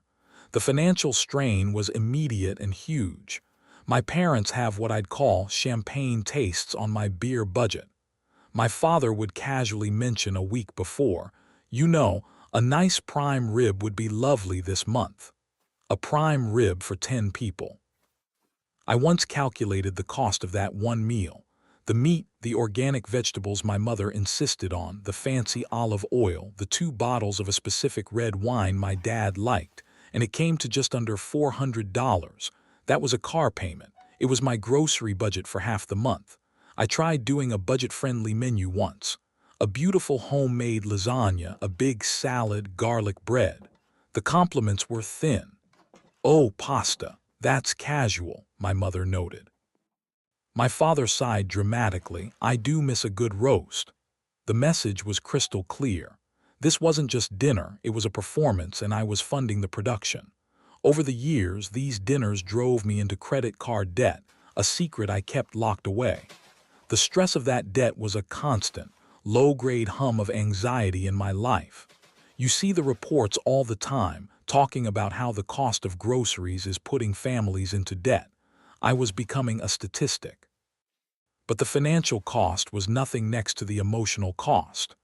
The concept of emotional labor is something I only learned about recently, but I was living it. It's all the invisible work of managing everyone's feelings to keep things pleasant. And in my family, that's a full-time job with mandatory, unpaid overtime. The prep would start on Friday. I'd get the text from my mom. Just a reminder, your niece is allergic to walnuts now and Susan is avoiding gluten. Your father's stomach has been sensitive, so nothing too spicy. Can't wait. The mental gymnastics of creating a menu that was gourmet enough for my dad, healthy enough for my mom, and allergen-free for my sister-in-law was just the appetizer for the weekend of stress. Saturday was just gone. A full 8-hour shift of shopping, chopping, and prepping. My house would fill with the smells of cooking, which used to bring me joy but now just smelled like obligation, while my friends were out hiking or going to BR. I was brining a turkey or peeling a mountain of potatoes for a group of people who would, at best, give a passing compliment before launching into their usual critiques. And then came Sunday, the day my home became a minefield. The family dynamics were a masterclass in dysfunction. My mom would walk in and immediately help, which meant rearranging my serving dishes, tasting the gravy and adding a pinch of something with a worried frown, and pointing out a dust bunny I had missed. It wasn't help. It was a covert inspection, and I failed every time. My father would settle into my best armchair and hold court, expecting me to bring him his specific drink, whiskey, 2 ice cubes, a splash of water, not too much, while I was juggling 3 things on the stove. My brother Mark would be glued to his phone while his wife Susan would follow my mother around, adding her own little jabs. "Oh, you're using store-bought pastry. I always make mine from scratch. It's just so much flakier, you know." Chloe, my sister, would usually arrive an hour late, just as I was about to serve, wafting in with a story about a yoga retreat, completely oblivious to the frantic energy in the kitchen. She never brought anything, never helped clean up, and always had the most opinions. "This chicken is a little dry," she'd say, after I'd spent 3 hours tending to it like a newborn. I became the family scapegoat. It's a real psychological term. In a dysfunctional family, one person is often implicitly chosen to carry the blame for all the problems. If my parents were fighting, the tension at the table was my fault for not making the atmosphere relaxing enough. If Mark's kids were acting up, it was because my house wasn't child-proofed enough. I was the target for all the passive aggression.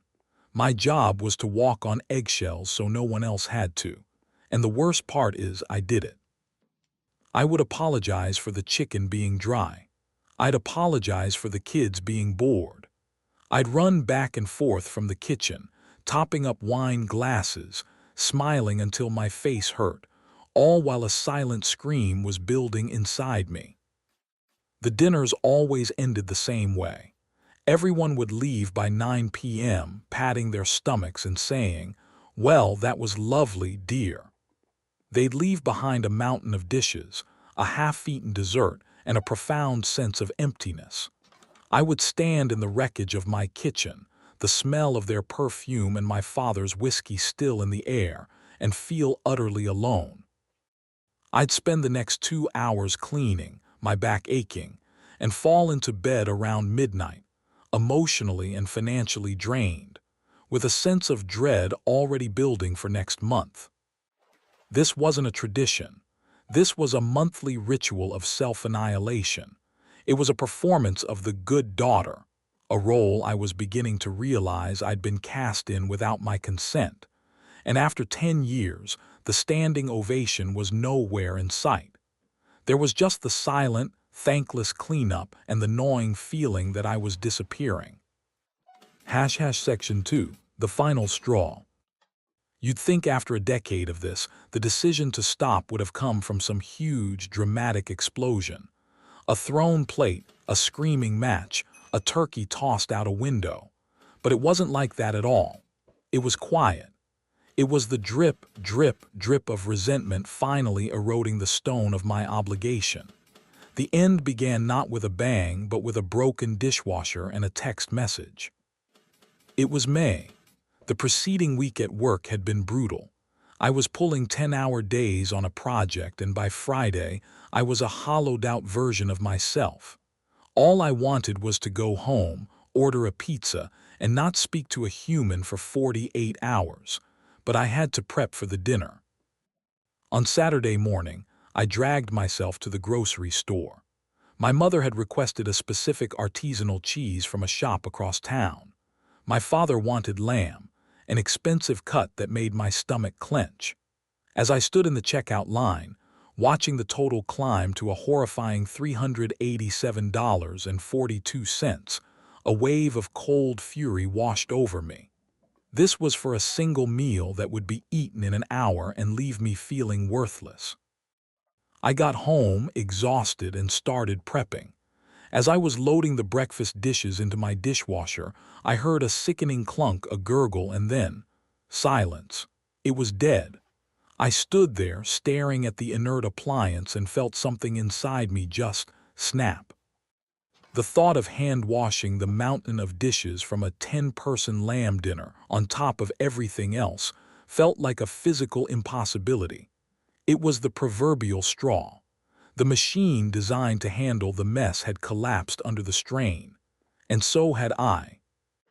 I pulled out my phone, my hands shaking, and opened the family group chat. I typed and deleted a message a dozen times. I tried to be polite, apologetic, to be the good daughter even now. "So sorry everyone, my dishwasher broke and I'm feeling overwhelmed. I don't think I can host tomorrow. Too weak. Hi all, unfortunately I'm going to have to cancel dinner tomorrow. I'm not feeling well." A lie. I was done with lies. Finally, I just wrote the truth. Well, part of it. "Hi everyone. I'm sorry for the short notice, but I need to cancel family dinner tomorrow. I'm exhausted from a long week at work and my dishwasher has just broken. I can't manage it this month." I hit send before I could stop myself. My heart hammered against my ribs. The responses came in quickly. "Chloe, oh no, but I was looking forward to your lamb. Can't you just use paper plates? LOL. Susan, the kids will be so disappointed. We've been telling them all week we were going to Auntie's for dinner." Mark, just order pizza. Problem solved. Their replies were so casual, so dismissive of the stress I had just admitted to. They didn't see my exhaustion. They saw an inconvenience. I wasn't a person. I was a service provider. The restaurant was suddenly closed and they were annoyed. And then my mother replied, a private message directly to me. "Call me immediately." My blood ran cold. It was a summons. I took a deep breath, walked out onto my back porch and dialed her number. She picked up on the first ring. No hello. "What is this?" Her voice was sharp, brittle. "Mom," I explained in the text, "I'm just too tired. And the dishwasher." "A dishwasher," she scoffed. "You're canceling our family dinner over a broken appliance. Do you have any idea how selfish that sounds? We've been doing this for 10 years. "I know," I said, my voice small. It's a lot of work and I'm worn out." "A lot of work," she repeated, her voice rising. "It's a meal. It's what families do. This tradition is what holds this family together." And that's when the years of silent screaming finally found a voice. "It holds the family together," I said, my own voice tight and dangerously calm. "Or does it just hold me hostage? Do you have any idea what this meal costs me, Mom? Do you know I spend my entire Saturday, every single month, cooking for everyone? Do you know the grocery bills put me in debt? Do you know I spend 2 hours cleaning up after you all leave? Do you have any idea what it feels like to be a caterer in your own home?" There was a stunned silence. I had never spoken to her like this. "Well," she finally said, her voice dripping with ice. "I see. I had no idea we were such a burden. The word was laced with venom. "I didn't say you were a burden, Mom. I said the dinner was a burden, on me, always on me." It's the same thing, she snapped. This is about more than a dinner. This is about family, about respect. After everything we've done for you. Her voice trailed off, leaving the classic, unsaid accusation hanging in the air. We gave you life, and you can't even cook us a meal once a month.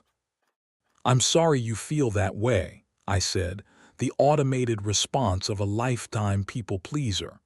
But for the first time, I didn't mean it.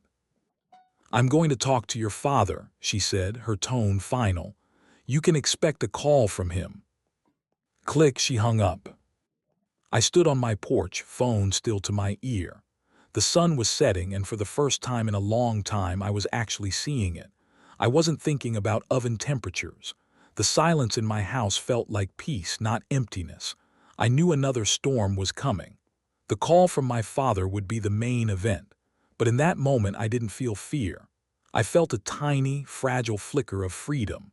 It was the final straw, yes, but it wasn't the straw that broke me. It was the straw that finally set me free. The call from my father came 2 hours later, just long enough for me to have showered and ordered the greasy, glorious pizza I'd been dreaming of. When his name flashed on my screen, I took a bite of a pepperoni slice, fueling up for battle. "Hello, Dad," I answered, keeping my voice even. "Your mother is beside herself," he started, no pleasantries. His tone was one of profound disappointment. "She told me what you said, that this family is a burden to you." "That's not what I said, Dad. I said hosting the dinner had become a burden. There's a difference." "Is there?" he asked. "From where I'm sitting, it looks like you're turning your back on your family. This dinner, this is our time.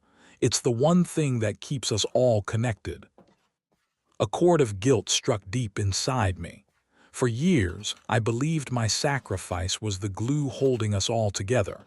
The problem was, I was the only one getting stuck. "Dad, I've hosted this dinner for 10 years, I said, trying to keep my voice from shaking.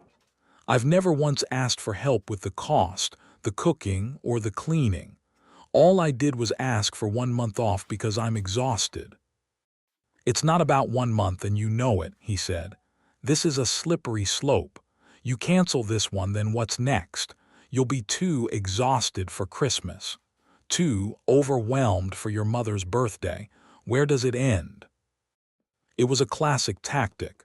Frame a reasonable boundary as a cadaster. Offic betrayal. Make my small act of self-preservation feel like an attack on the very concept of family. "This isn't about Christmas or Mom's birthday," I argued. "This is about a monthly event that I am solely responsible for, physically, emotionally, and financially. It's not fair." "Fair," he laughed, a short, bitter sound. "Life isn't fair. Being part of a family means making sacrifices. Your mother and I sacrificed for you for years. We never complained. We did what had to be done. We expected we had raised our children to understand that." The guilt was now a tidal wave. I learned later this is a common pattern for emotionally immature parents. They frame their basic duties as sacrifices for which their children owe them an eternal debt. My debt, it seemed, was to be paid in monthly installments of pot roast. I was quiet for a moment, gathering my thoughts. It was then I really understood the difference between a boundary and an ultimatum. A boundary is about protecting yourself.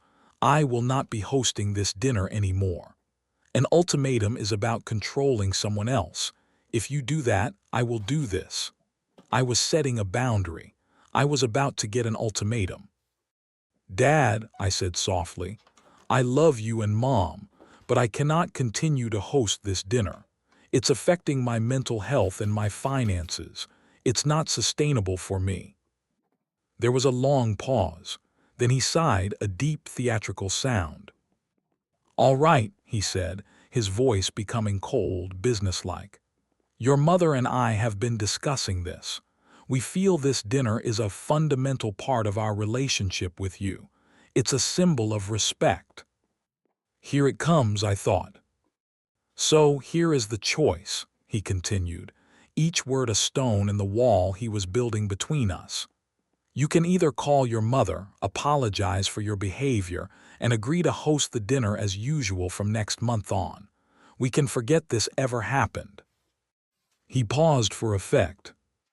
Or, he said, his voice dropping low, if you decide your own comfort is more important than your family, then you're making it clear where your priorities lie. And if you're no longer part of this family's traditions, then we don't see how we can have a relationship with you. If you cancel this dinner for good, you can consider yourself cut off. From us. From everything. I was speechless.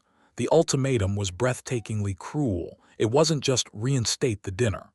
It was apologize for your behavior. He wasn't just demanding compliance. He was demanding the complete surrender of my reality. They needed me to agree that my exhaustion wasn't real and my feelings were just an inconvenience. They didn't just want the dinner back. They wanted the old me back, the compliant, silent daughter who never made a fuss.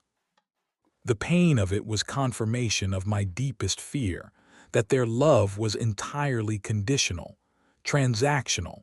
I was loved as long as I performed a service. The moment the service stopped, so did the love. So you're saying, I whispered, that if I don't keep hosting, you'll never speak to me again. I'm saying, he corrected, his voice void of any warmth, that you will be the one choosing to walk away. The door to this family is open. All you have to do is what's right. The choice is yours. It was a masterstroke of manipulation.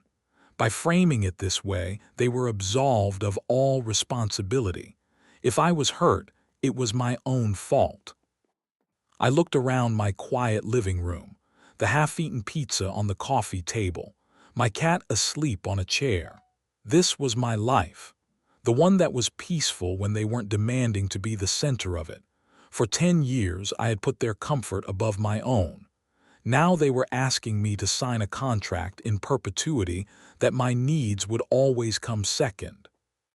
In that moment, the fear and guilt receded, replaced by a cold, hard clarity. This wasn't a choice between a dinner and my parents. It was a choice between their version of me and my own self. I see, I said. There was nothing else to say. So, what's your decision? He pressed, expecting me to crumble.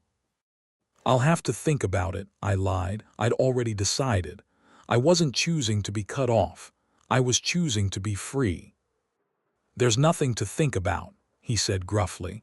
Call your mother when you've made the right choice. He hung up. I sat in the silence, the weight of his words pressing down. Cut off. It was terrifying. But as the shock wore off, another feeling surfaced, something I hadn't felt in a very long time. It was peace.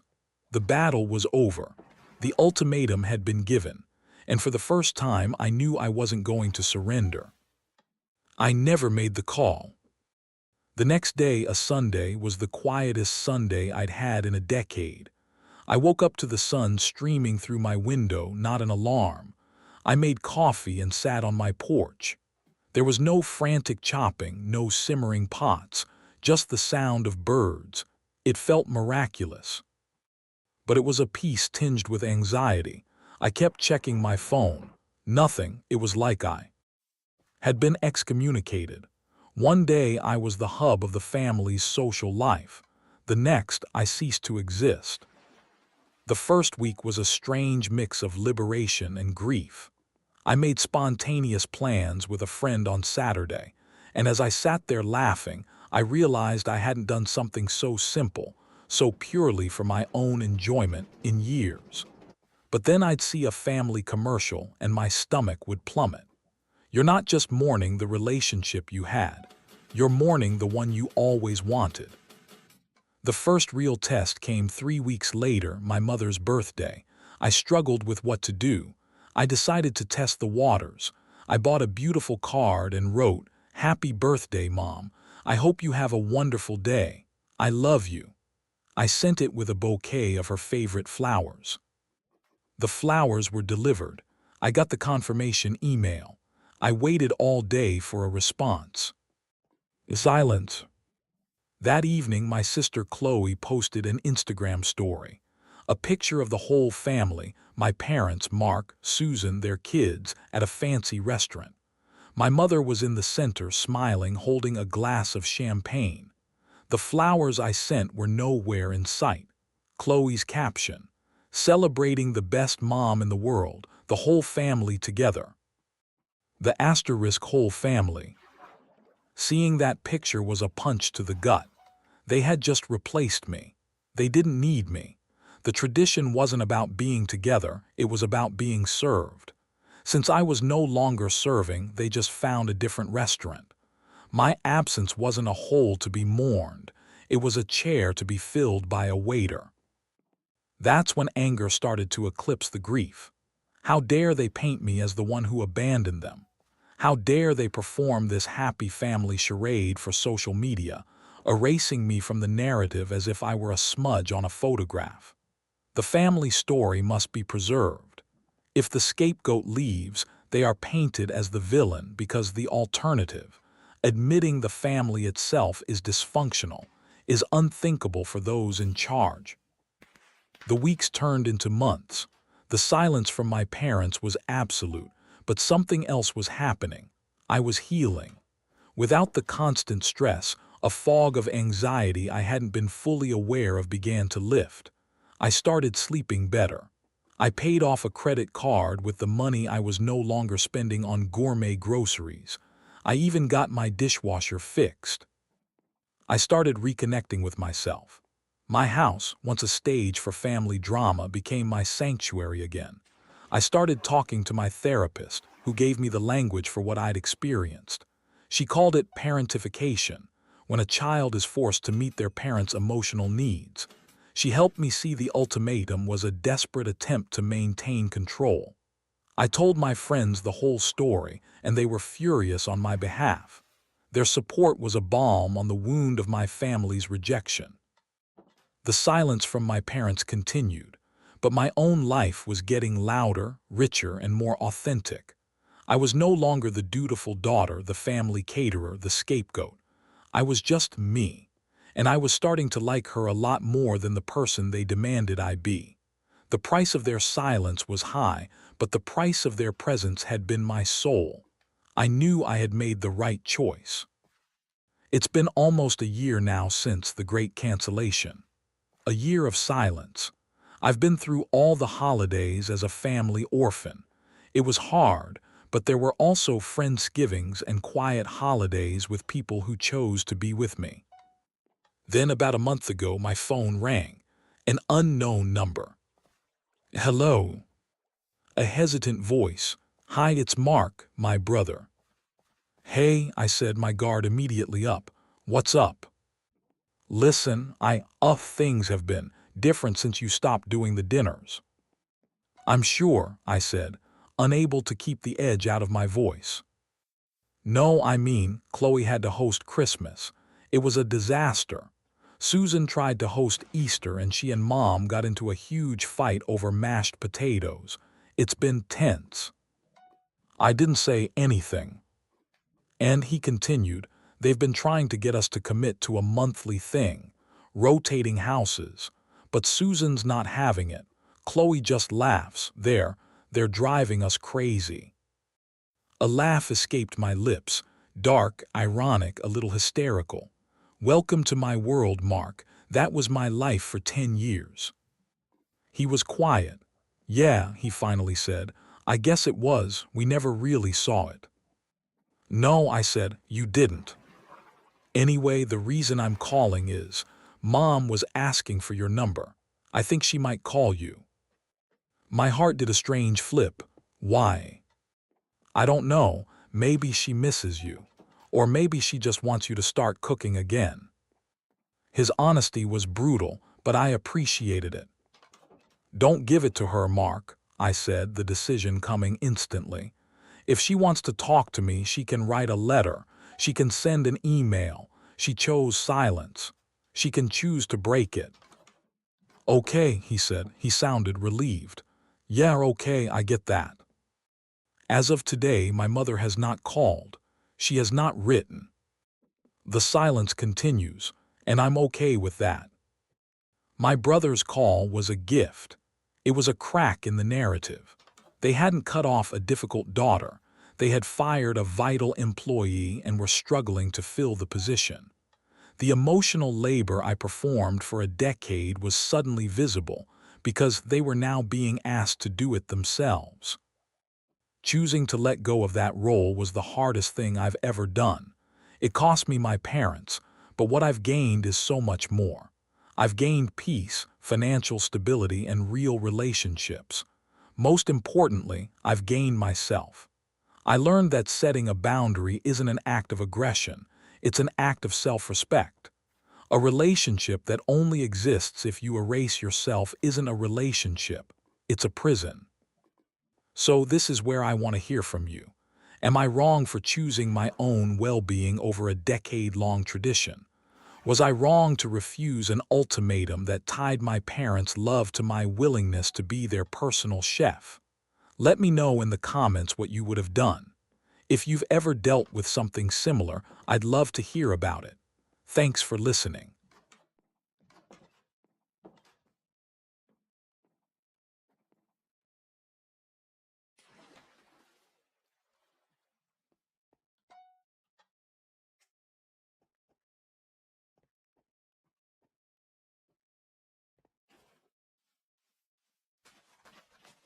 Okay, so check this out. No music, no fancy intro, just raw, shaky phone footage. You see that person standing by the pool just looking at their phone. Now watch the right side of the screen. Here comes my cousin sprinting into the frame with this almost predatory grin. He lowers his shoulder, aiming right for the unsuspecting person's back. But in a flash, the person at the edge just calmly sidesteps, like they knew it was coming the whole time. My cousin, who put all his weight into the push, connects with nothing but air. His feet hit the wet, slick edge of the pool and lose all traction. It's a blur of flailing arms as he tries to find a balance that was never there. He pitches forward and, in a moment of pure panic, throws his hands out to break his fall. The problem: his brand new smartphone is in his right hand.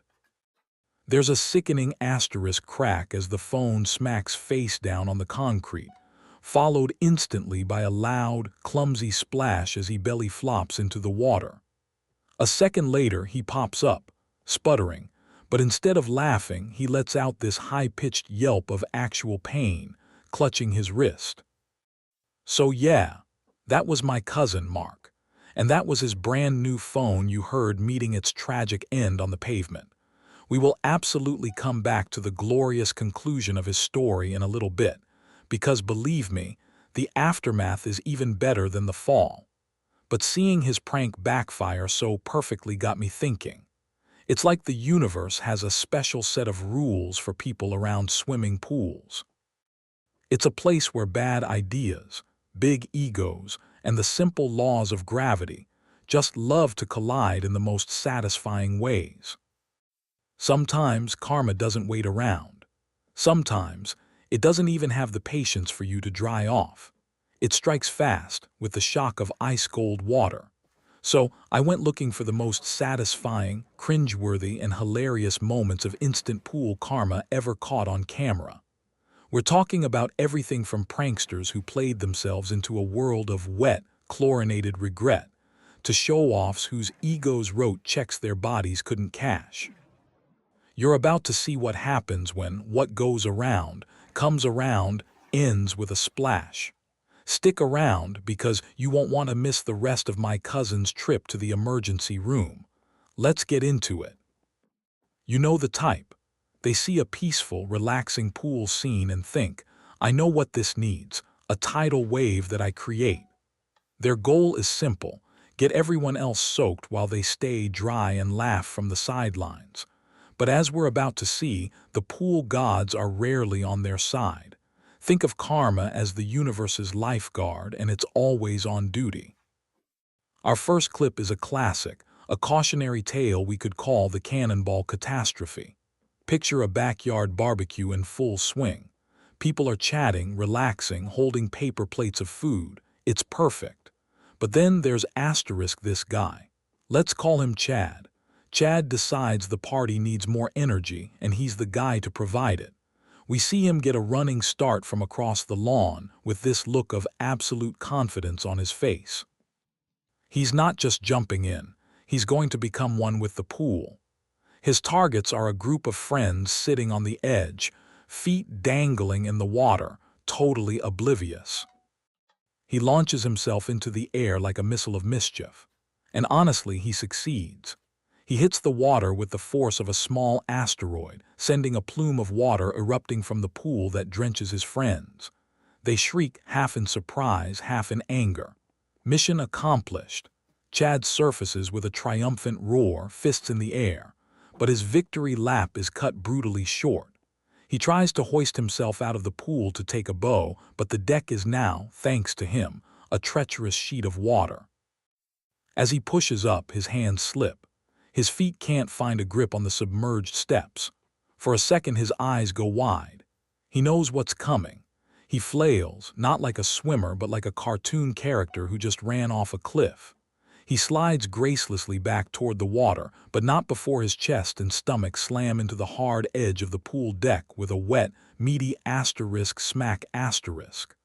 The triumphant roar is replaced by a deep groan of pure pain.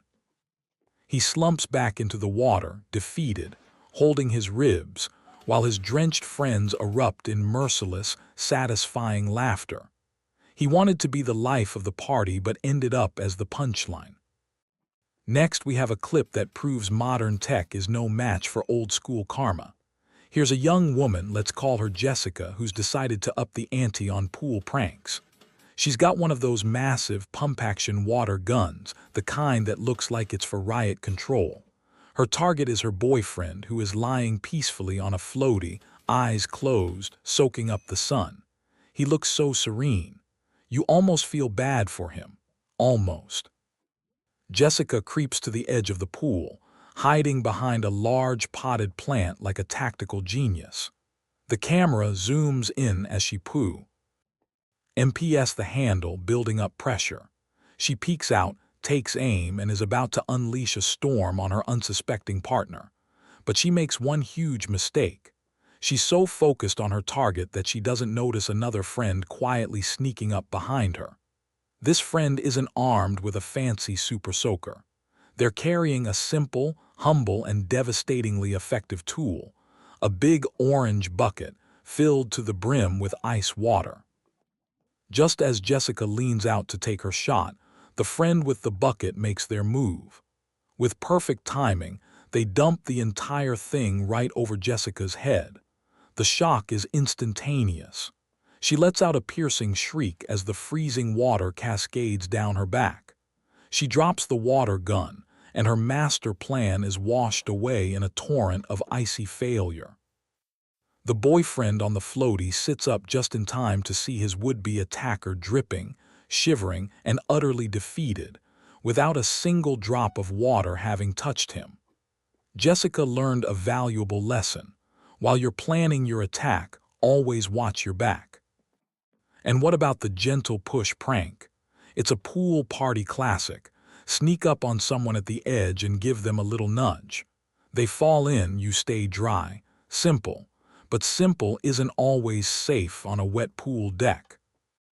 In our next clip, a guy in board shorts is trying this exact move. His friend is standing with his back to the pool, deep in conversation. The prankster tiptoes up, a smug grin on his face. He extends his arms, leans in, and puts his body weight into the push. But he forgot a basic rule of physics. For every action, there's an equal and opposite reaction. As he pushes his friend forward, his slippery flip-flops lose their grip on the wet concrete. His friend stumbles into the water with a yell. Mission accomplished. Nope. The prankster's own momentum, now with zero traction, sends his feet flying out from under him. He falls forward, not into the pool, but hard onto the deck, landing in a puddle of his own failure. He got his friend in the pool, but it cost him his dignity, a few bruised ribs, and his dry t-shirt. A perfect 10 for karma.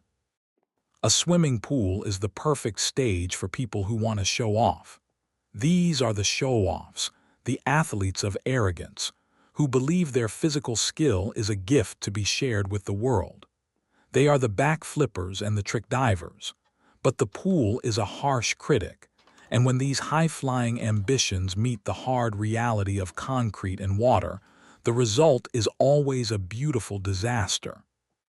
Let's start with the most basic pool stunt, the dive. A good dive is graceful. A bad dive is a masterpiece of pain. Our next clip features a true artist of the form. This guy, we'll call him the Swan, is on the diving board. He's got the look, sculpted physique, expensive swim trunks, and an air of total confidence. He bounces a few times, letting everyone know they're about to see something special. He does some elaborate arm movements, takes a deep breath, and springs. He soars into the air, aiming for a perfect swan dive. But somewhere on the way down, something goes wrong. His graceful arc flattens out. He hits the water not with his fingertips, but with his entire chest, stomach, and face all at once. The sound isn't an asterisk splash asterisk. It's a loud, painful asterisk slap that echoes across the pool. He doesn't slice through the water. He collides with it. He surfaces a moment later, his entire torso glowing bright red. The confident look is gone, replaced by a mask of pure, stinging agony. The pool is now a no-flex zone. From the diving board, we move to the edge of the pool for our next performer, the backflip buffoon. This guy isn't going for grace, he's going for power. He wants to show off his acrobatic skills. His friends have their cameras out, ready to capture his moment of glory. He bends his knees, swings his arms, and launches himself backward.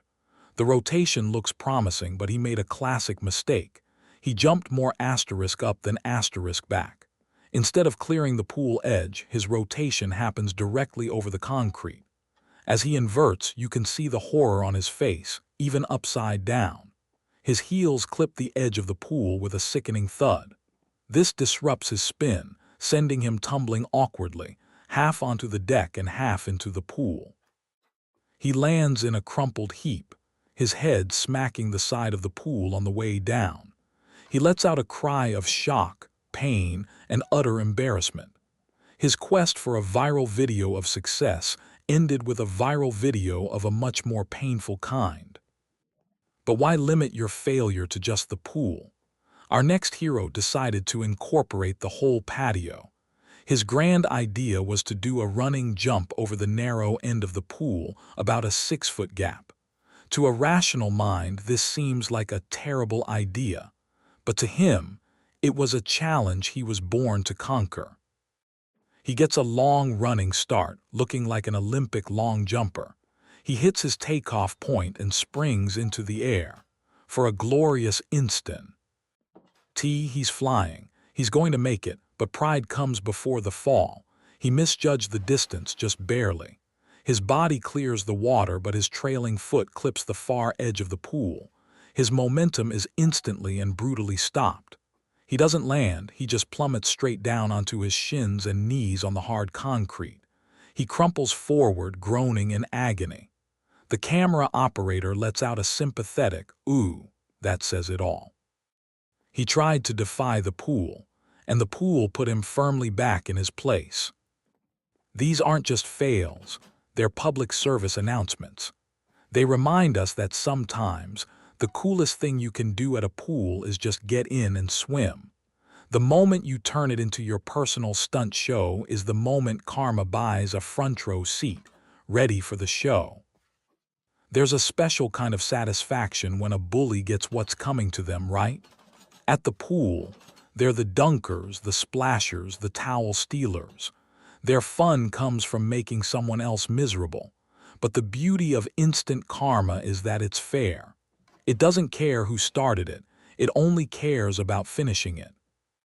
Our first case of poolside justice features a classic power dynamic, the dunker and the donkey. Two guys are in the shallow end. One, Clearly the aggressor is trying to forcibly dunk his friend's head underwater. The friend is resisting, and it's quickly turning into a real struggle. The bully is bigger and relentless. He's got his friend in a headlock and is slowly forcing him under. He's so focused on his display of dominance that he overextends himself. He leans forward, putting all his weight into the push. The friend, about to go under, sees his chance. In a brilliant move, he stops resisting and goes with the bully's momentum. As he does, he hooks his leg around the bully's ankle, rolls his body, and uses the bully's own weight against him. The effect is instantaneous. The bully, who was a second ago the master of the situation, is suddenly flipped upside down. He's no longer the dunker, he's the donkey. He goes completely under with a surprised gurgle, while his friend surfaces with a gasp of air and a look of absolute triumph. The bully comes up sputtering, completely disoriented. He was so intent on putting someone else down that he never saw his own downfall coming. Next, we have a story for anyone who's ever had their peaceful float interrupted by a relentless splasher. A woman is enjoying peak summer relaxation on a big, comfy floaty in the middle of the pool, but her peace is about to be shattered. A guy at the edge of the pool has decided she is his personal splash target. He starts methodically splashing huge handfuls of water at her, over and over. She yells at him to stop, but he just laughs, clearly enjoying her frustration. But he underestimated her. After the 10th splash, she's had enough. She sits up on the floaty, her eyes fixed on him with fiery determination. He just laughs harder. He never sees it coming. In one swift motion, she grabs the edge of her large raft and throws it at him. The floaty sails like a giant frisbee and smacks him right in the chest. The surprise and force knock him completely off balance. He stumbles backward and tumbles head over heels into the water. The woman calmly swims over, retrieves her raft, and climbs back on. The crowd erupts in cheers. Don't mess with a woman on her floaty. Finally, we address one of the most annoying poolside crimes, the towel snatcher. In this clip, a guy sneaks up, snatches his friend's towel from a lounge chair and takes off running, laughing like a maniac. His victim gives chase, but the thief has a head start. He glances back over his shoulder to gloat, and that's his fatal mistake. In that split second, he fails to see a large puddle of water right in his path, a silent agent of karma. His foot hits the puddle and he hydroplanes. His feet shoot out from under him, and he goes airborne for a brief moment of panic before landing hard on the solid concrete. He faceplants, sliding a few feet as the stolen towel flies from his grasp. He lets out a pained groan, a symphony of scraped knees and a shattered ego.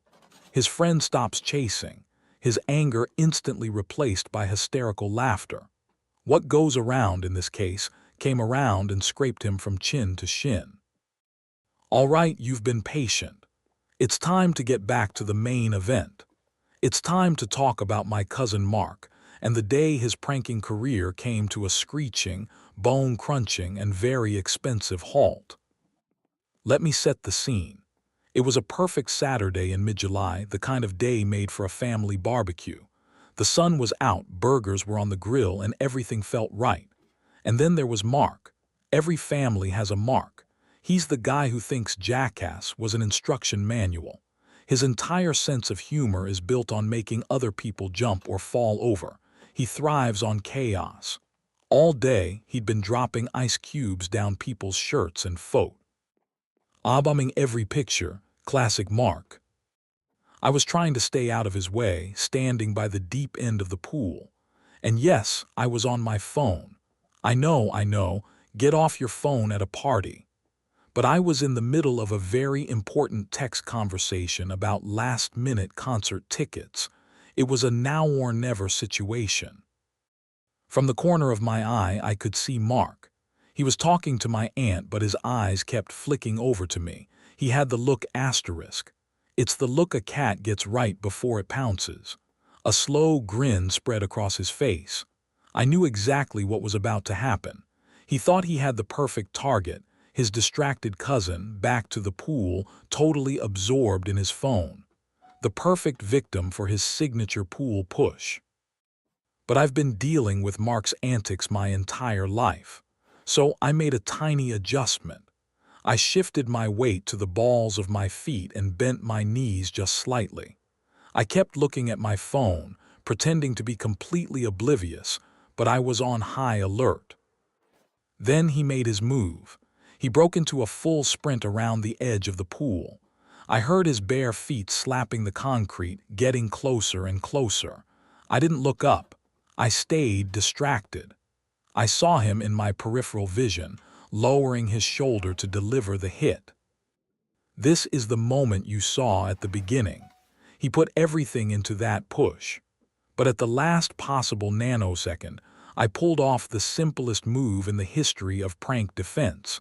I took one small step to my left. It was poetic. He was aiming for me, and suddenly I was replaced by empty air. His forward momentum had nowhere to go.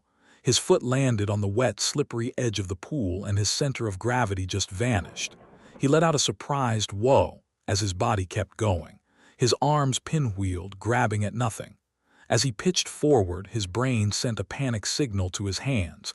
Break the fall. The only problem was his right hand was clutching his brand new smartphone. And that's when we heard the sound. Not just a screen crack. It was the sharp crack of glass and aluminum being slammed into the concrete by the full force of his falling body. At the same time, the rest of him hit the water. It was a belly flop of epic proportions. Splash. He surfaced and nobody was laughing.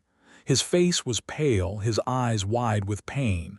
He wasn't yelling gotcha. He was making these high-pitched yelps, clutching his right wrist. "My wrist," he sputtered. "I think I broke my wrist." My uncle helped him out of the pool. Mark was a mess, cradling his arm. And there on the ground lay the other victim, his phone. My sister walked over and turned it over. The screen was a spiderweb of shattered glass. It flickered for a second, then went black for good. The party mood was gone. What followed was the most awkward car ride ever. My mom drove, looking furious. I was in the passenger seat, trying not to burst out laughing. Mark was in the back, moaning, a bag of frozen peas on his wrist. At the ER, the diagnosis was a fractured wrist, a clean break. He needed a cast from his knuckles to his elbow. When the doctor asked how it happened, he mumbled something about slipping by the pool. He conveniently left out the part about trying to body check his cousin. The final bill for his prank was insane. The ER visit and cast cost a lot, even with insurance. But the real gut punch was the phone. It was destroyed. And because he was a known klutz, he hadn't gotten insurance on it. So he had to pay for a new phone on top of his medical bills. All because he wanted to push me into a pool. He spent the rest of the summer in a bright blue cast, unable to swim or play video games, using a cheap burner phone. He learned a very expensive lesson that day. Karma isn't just about getting what you deserve. It's about getting it with interest and a copay. My cousin's story is a prime example of when karma gets expensive. It's one thing to be wet and embarrassed. It's another when your failed prank hits you right in the wallet. Tech and pools are a disastrously expensive mix. First up, we have a clip about messing with someone else's property. Two friends are by a pool. One guy on the deck jokingly tosses his friend's phone onto a small inflatable raft in the middle of the water. "Go get it," he laughs. The toss is perfect. But he forgot about the wind. A gentle gust blows across the pool, tilting the raft just slightly. The smooth glass phone begins to slide. The owner's eyes widen in horror. The phone slides off the edge and disappears with a quiet asterisk plop. The owner screams, "Are you kidding me?" The prankster's laugh dies in his throat, replaced by the sheer panic of someone who knows they're about to buy a new phone. Our next exhibit in financial ruin comes from a kid trying to skateboard over a small, inflatable kiddie pool for a TikTok video. He gets a running start, ollies, and easily clears the pool. But as he's in the air, his back foot comes off the board. The board, now F. Rockets off to the side like a missile. And what's on that side of the driveway? His dad's spotless sedan. The skateboard smacks right into the rear passenger window, which shatters into the back seat. The kid lands, turns, and sees what he's done. His face goes ghost white. The cost of that tick-tock just went from $0 to a few $100s for a new window and being grounded for life. And of course, we can't forget the cell phones, where you have no one to blame but yourself. A young woman is filming a tick-tock dance by a beautiful infinity pool. She has her phone propped up on a tripod, dangerously close to the edge. She gets really into her dance, and on one enthusiastic spin, her dress catches the tripod leg. The tripod begins a slow, unstoppable tip towards the water. She looks up, her smile vanishing, and lunges for her phone, but it's too late. It hits the water and sinks to the bottom. Her perfect tick-tock turned into a tutorial on how to lose $1,000 in 15 seconds. These moments are a special kind of painful. A scraped knee will heal, but a destroyed phone or a shattered car window. That's karma that shows up on your credit card statement, a monthly reminder of that one time your big idea turned into a big bill. So there you have it. From a simple slip to my cousin's summer-ruining disaster, the evidence is clear. The swimming pool is a stage where egos get deflated, bullies get baptized, and bad ideas go to die a very public death. It seems for every action there's an equal and opposite, and usually much wetter, reaction. Karma is always on lifeguard duty, and it never looks away. Now I want to hear from you. We've all seen things like this happen. What's the wildest instant karma moment you've ever witnessed at a pool or anywhere else? Drop the story in the comments below. I want to read them all. And if you enjoyed watching people get exactly what was coming to them, maybe hit that subscribe button and ring the notification bell. That way you won't miss the next time we put together a highlight reel of the universe serving up some humble pie. Thanks for watching, and we'll see you in the next one.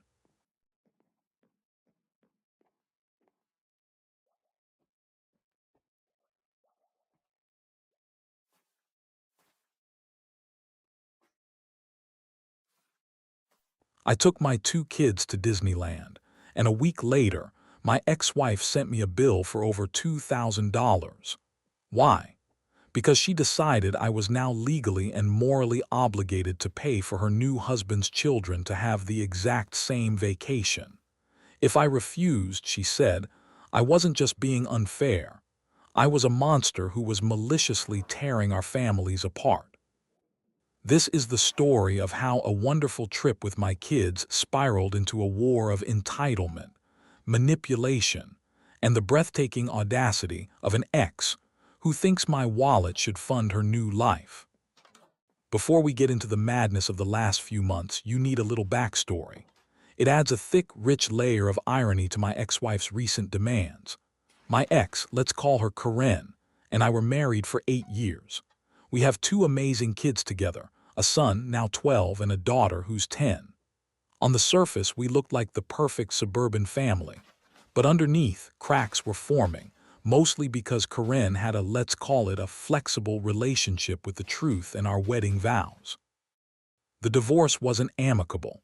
It was brutal and soul-crushing, starting the moment I found out she was having an affair with a guy from her office, a man we'll call Kevin. The discovery wasn't some dramatic confrontation. It was quiet. It was finding texts, seeing charges for hotels I'd never been to, and the slow, dawning horror that the person you built a life with was living a totally separate one without you. When I confronted her, she didn't even have the decency to be ashamed. She was just angry she got caught. Her main concern wasn't the family she was blowing up, but how this would mess with her social standing and, more importantly, her finances. During the divorce, she went for everything. Majority custody, the house, the car, and an alimony payment that would have required me to work 3 jobs and maybe sell a kidney. She claimed I was an absentee father and emotionally neglectful, all while the proof of her affair was sitting right there. Thankfully, the court saw through most of it. We landed on 50-50 custody, which was my #1 priority. I pay my child support on time, every single month without fail. It's a legal duty to my children, and I take it seriously. I also cover their health insurance and most of their extracurriculars. What I do beyond that, with my own money, on my own time with my kids, has always been my business. Or so I thought. Within 6 months of the divorce being finalized, Corinne married Kevin. He moved into her new place with his own 2 kids from a previous marriage. And just like that, they were a blended family. I was genuinely happy my kids had some stability, even if it was with the guy who helped tear their original family apart. I've always kept things civil, if distant, with Corinne for the kids' sake. We use a court-mandated parenting app for anything official, a tool designed to keep high-conflict situations from boiling over. It's been a lifesaver, keeping our chats brief, documented, and to the point. For about 2 years, this system worked. We had minor disagreements, sure, but nothing prepared me for the entitlement bomb that was about to go off. My kids deserve the world. After the chaos of the divorce, I made it my mission to create a stable, loving, and fun home for them when they were with me. I wanted to fill their childhoods with happy memories, to show them that even though our family looked different now, they were loved more than ever. So last year, I started saving for a special trip.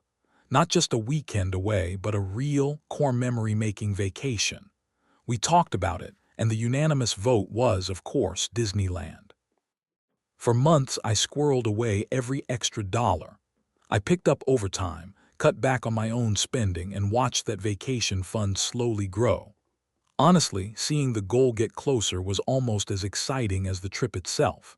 When I finally had enough, I sat the kids down and told them. Their reaction was pure magic. My daughter actually screamed with joy, and my son, who's at that too cool for everything age, had a smile so wide I thought his face might crack. The planning was half the fun.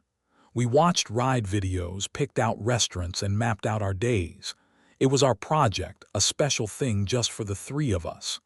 The trip itself was even better than I'd imagined. For 5 days, we were in a bubble of pure joy. We rode Space Mountain until we were dizzy, ate our weight in churros, and took way too many photos in front of the castle.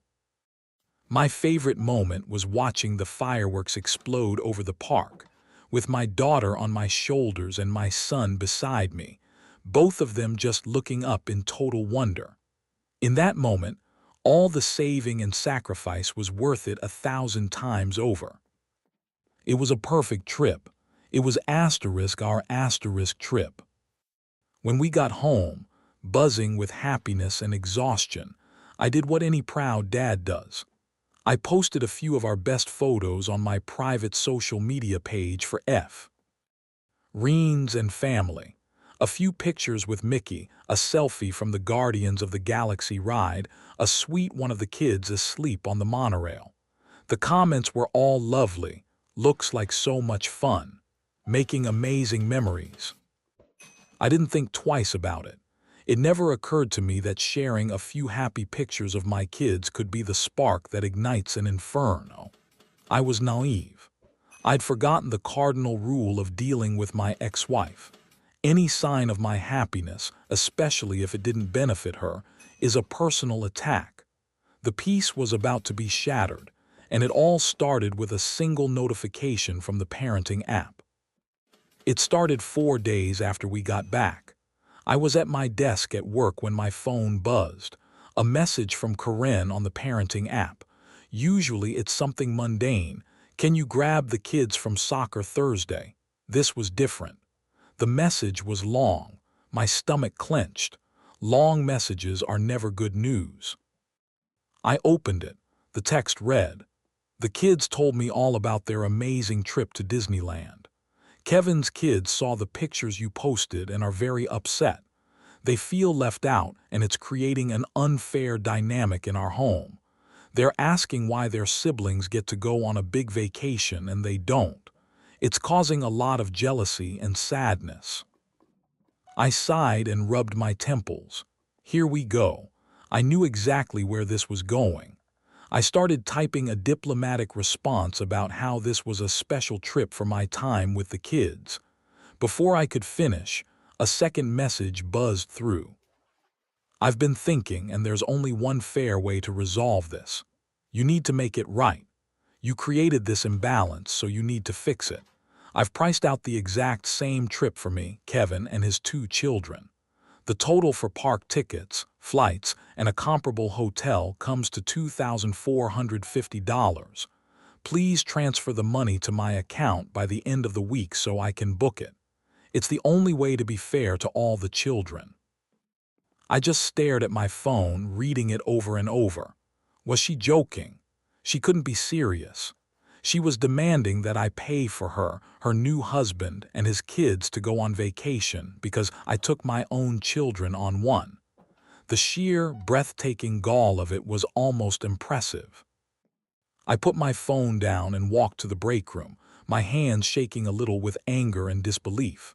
I tried to wrap my head around her logic. My asterisk vacation with my asterisk kids somehow created a financial obligation to her asterisk new family. It was absurd. My responsibility is to my biological children. That's it. Child support covers their needs. Anything extra, like Disneyland, is a gift from a parent to their child. It is not a communal fund for every child she happens to live with. After calming down, I went back to my desk and wrote a very careful, very firm response. "And," I typed, "I'm glad our kids had a wonderful time. The trip was a special experience for us. I understand it can cause complicated feelings in a blended family, and I'm sorry if Kevin's kids feel left out. However, to be perfectly clear, I am not responsible for financing vacations for you, Kevin, or his children. My financial obligations are to our 2 children, and I meet them consistently. This trip was something I paid for out of my own pocket during my parenting time. It does not create any financial obligation on my part for your household. I will not be sending you any money." I hit send, heart pounding. I knew it was the only thing to say, but I also knew Karen. A simple no isn't an answer she accepts. For her, no is just the opening bid in a negotiation she fully intends to win. The response was almost instant. The app buzzed again. "I can't believe your selfishness," it began. "You are deliberately creating a 2-tier system among these kids. You're teaching our children that their siblings are less important. Do you have any idea how damaging that is? You're flaunting your money and poisoning the well. This isn't about you or me. It's about the children's emotional well-being. A judge would not look kindly on a father who deliberately causes this kind of emotional distress and inequality between siblings." There it was, the veiled threat. A judge would not look kindly on this. Her go-to move when she isn't getting her way. She was weaponizing her kids' feelings and her stepkids' alleged feelings to extort me. It was disgusting. The hypocrisy of her bringing up emotional distress when she's the one who blew up our family with an affair almost sent me through the roof. I refused to engage. I replied with one last message. "My position is final. The discussion is over." I was wrong. The discussion wasn't over. She had just failed with a direct assault. Now she was about to launch a guerrilla war, and she was recruiting our entire family as her soldiers. The next phase of Karen's offensive began less than 24 hours later. Since I'd shut her down on the app, she moved the battle to the family group chat. This chat included me, her, our parents, and our siblings. It was mostly used for birthday wishes. It was about to become a war zone. It started with a long, tear-soaked sounding monologue from Karen. "I'm just so heartbroken," she wrote. As you all saw, my name took the kids on a lavish trip. Of course, I'm happy they had fun. But my two wonderful stepchildren were left behind, and now they feel like second-class citizens. All I asked was for my name to make it fair, to help me give them the same experience so all the kids feel equal and loved. But he coldly refused. He said, and I quote, "They are not my problem. I'm just trying to hold this family together, and he's actively sabotaging it. My heart is breaking for these kids." It was a masterpiece of manipulation. She painted herself as the selfless mom and me as the cold, heartless villain. The "he said they are not my problem" line was especially devious, stripping it of all context to make me sound as cruel as possible. Almost immediately, her flying monkeys mobilized. First up was her mother. "That doesn't sound like you, my name," she wrote. "These are your children's siblings. Surely you can see how this looks." Then came Corinne's sister, always her most loyal defender. "It's disgusting," she typed. "What kind of man gets rich and then hoards it all for himself while other kids suffer? They are family. You have more than enough money. Why would you be so greedy? You owe it to them after what you put this family through." What I put the family through? The audacity was staggering. They were rewriting history in real time, conveniently forgetting the affair she initiated. In their new story, I was the bad guy who'd gotten rich, which was just me being financially responsible, and was now punishing innocent children. My own mother, bless her heart, tried to run interference. "I'm sure there's more to this story. This is a private matter and shouldn't be in a group chat." But the fire was already raging. My first instinct was to jump in and defend myself, to expose all the lies. But I stopped. I'd learned from years of experience that arguing with Corinne and her family was like wrestling with a pig in mud. You both get dirty, and the pig likes it. So I chose silence. I didn't respond. My silence, however, only seemed to make them angrier. The next day, the attack escalated. I got a call from an unknown number. I let it go to voicemail. It was Corinne's brother-in-law, her sister's husband, and he sounded drunk. "Hey, heard you're being a real piece of work," the message slurred. "Think you're better than everyone with your money. You know, creating parental alienation is a serious thing. You better watch yourself. You wouldn't want something to happen, like a call to Child Protective Services to report how you're psychologically damaging all those kids. Just pay Corinne the money and stop being an ass." A direct threat. A baseless, idiotic threat, but a threat nonetheless. The mention of CPS was a low blow meant to scare me into compliance. I saved the voicemail immediately. This was now harassment. I blocked his number, then Corinne's sister, then her mother. It felt like closing the blast doors against a toxic storm.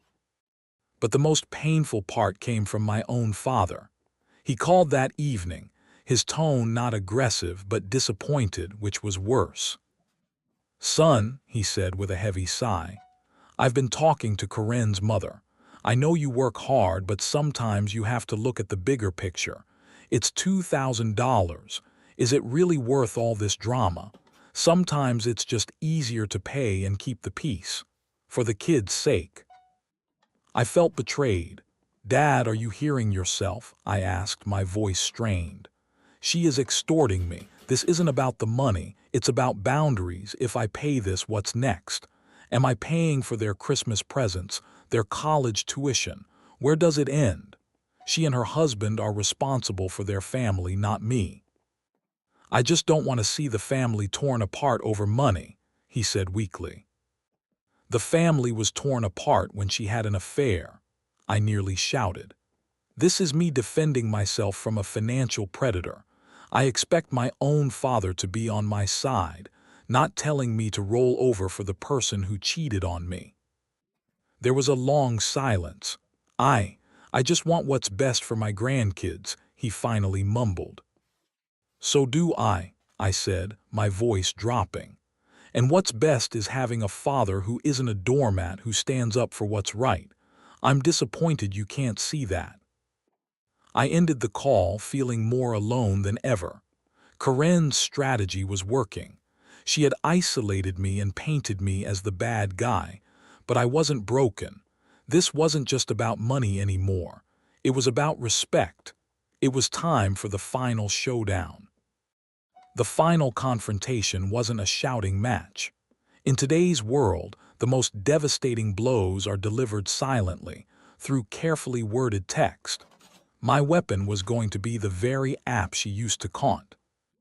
Our communication. I was going to build an ironclad, documented wall she could never break through again. After the call with my dad and the threatening voicemail, I spent the evening drafting a message. This wouldn't be an emotional outburst. It would be a legal and logical shutdown of her entire campaign. The next morning, I opened the parenting app and sent the message. I also screenshotted it and sent it to my parents, adding, "This is my final word on the matter." The message read, "Corinne, this is my final communication on the subject of the Disneyland trip. Your demand for $2,450 to fund a vacation for your new family is rejected, finally and absolutely.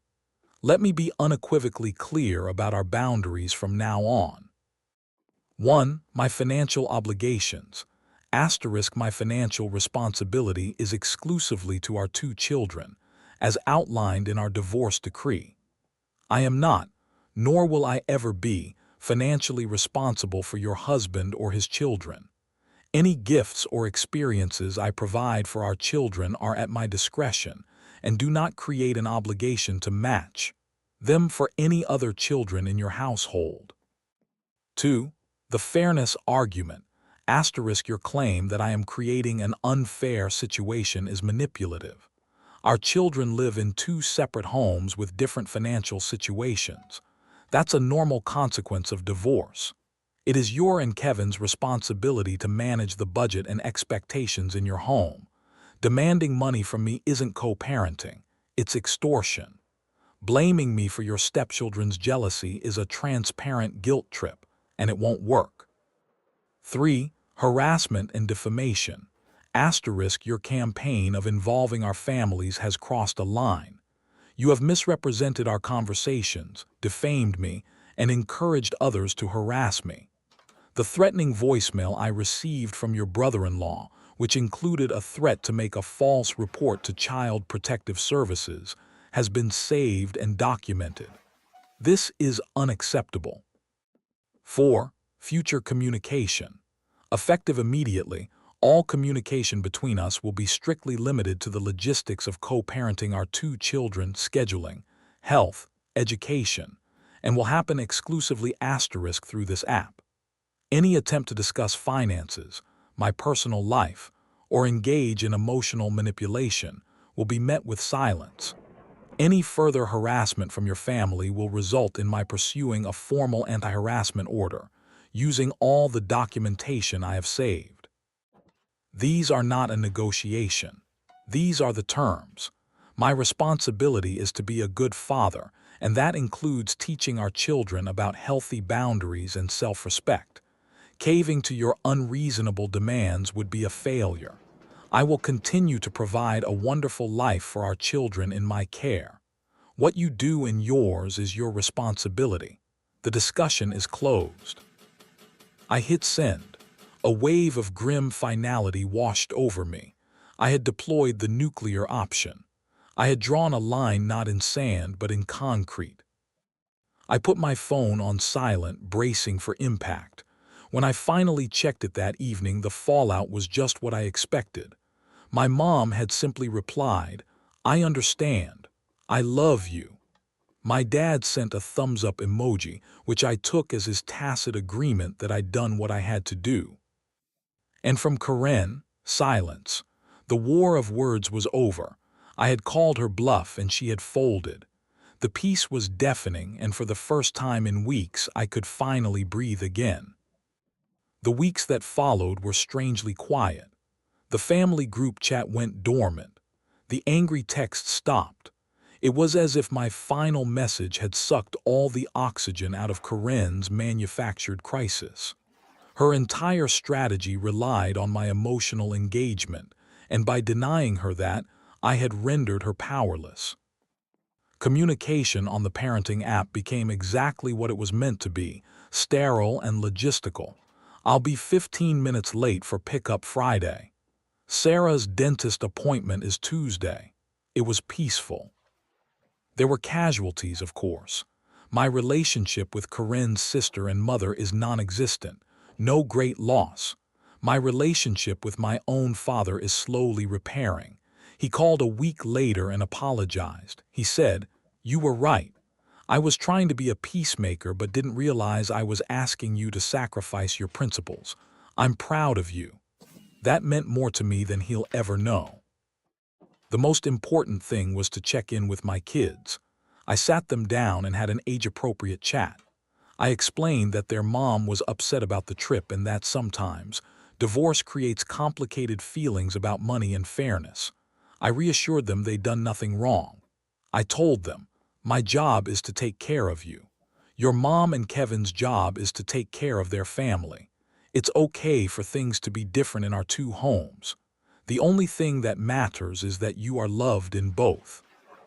They seemed to get it, and to my relief, they just shrugged and asked what was for dinner. Kids are resilient. This whole saga taught me a valuable lesson.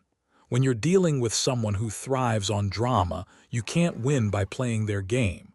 You have to create your own rules based on facts, law, and solid boundaries.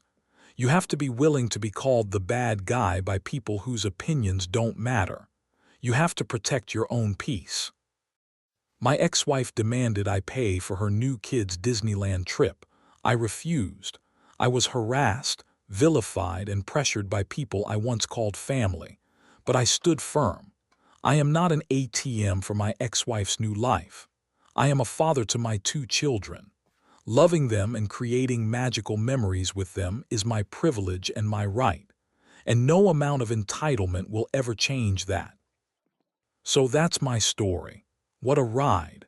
Now I have to ask you guys, what would you have done? Would you have paid the money just to keep the peace like my dad initially suggested? Or would you have drawn the line like I did? Let me know your thoughts down in the comments. I'm genuinely curious to hear how other people would handle this level of audacity. And if you found this story as insane as I did, make sure to hit that like button, subscribe for more stories, and ring that notification bell so you don't miss the next one. Thanks for listening.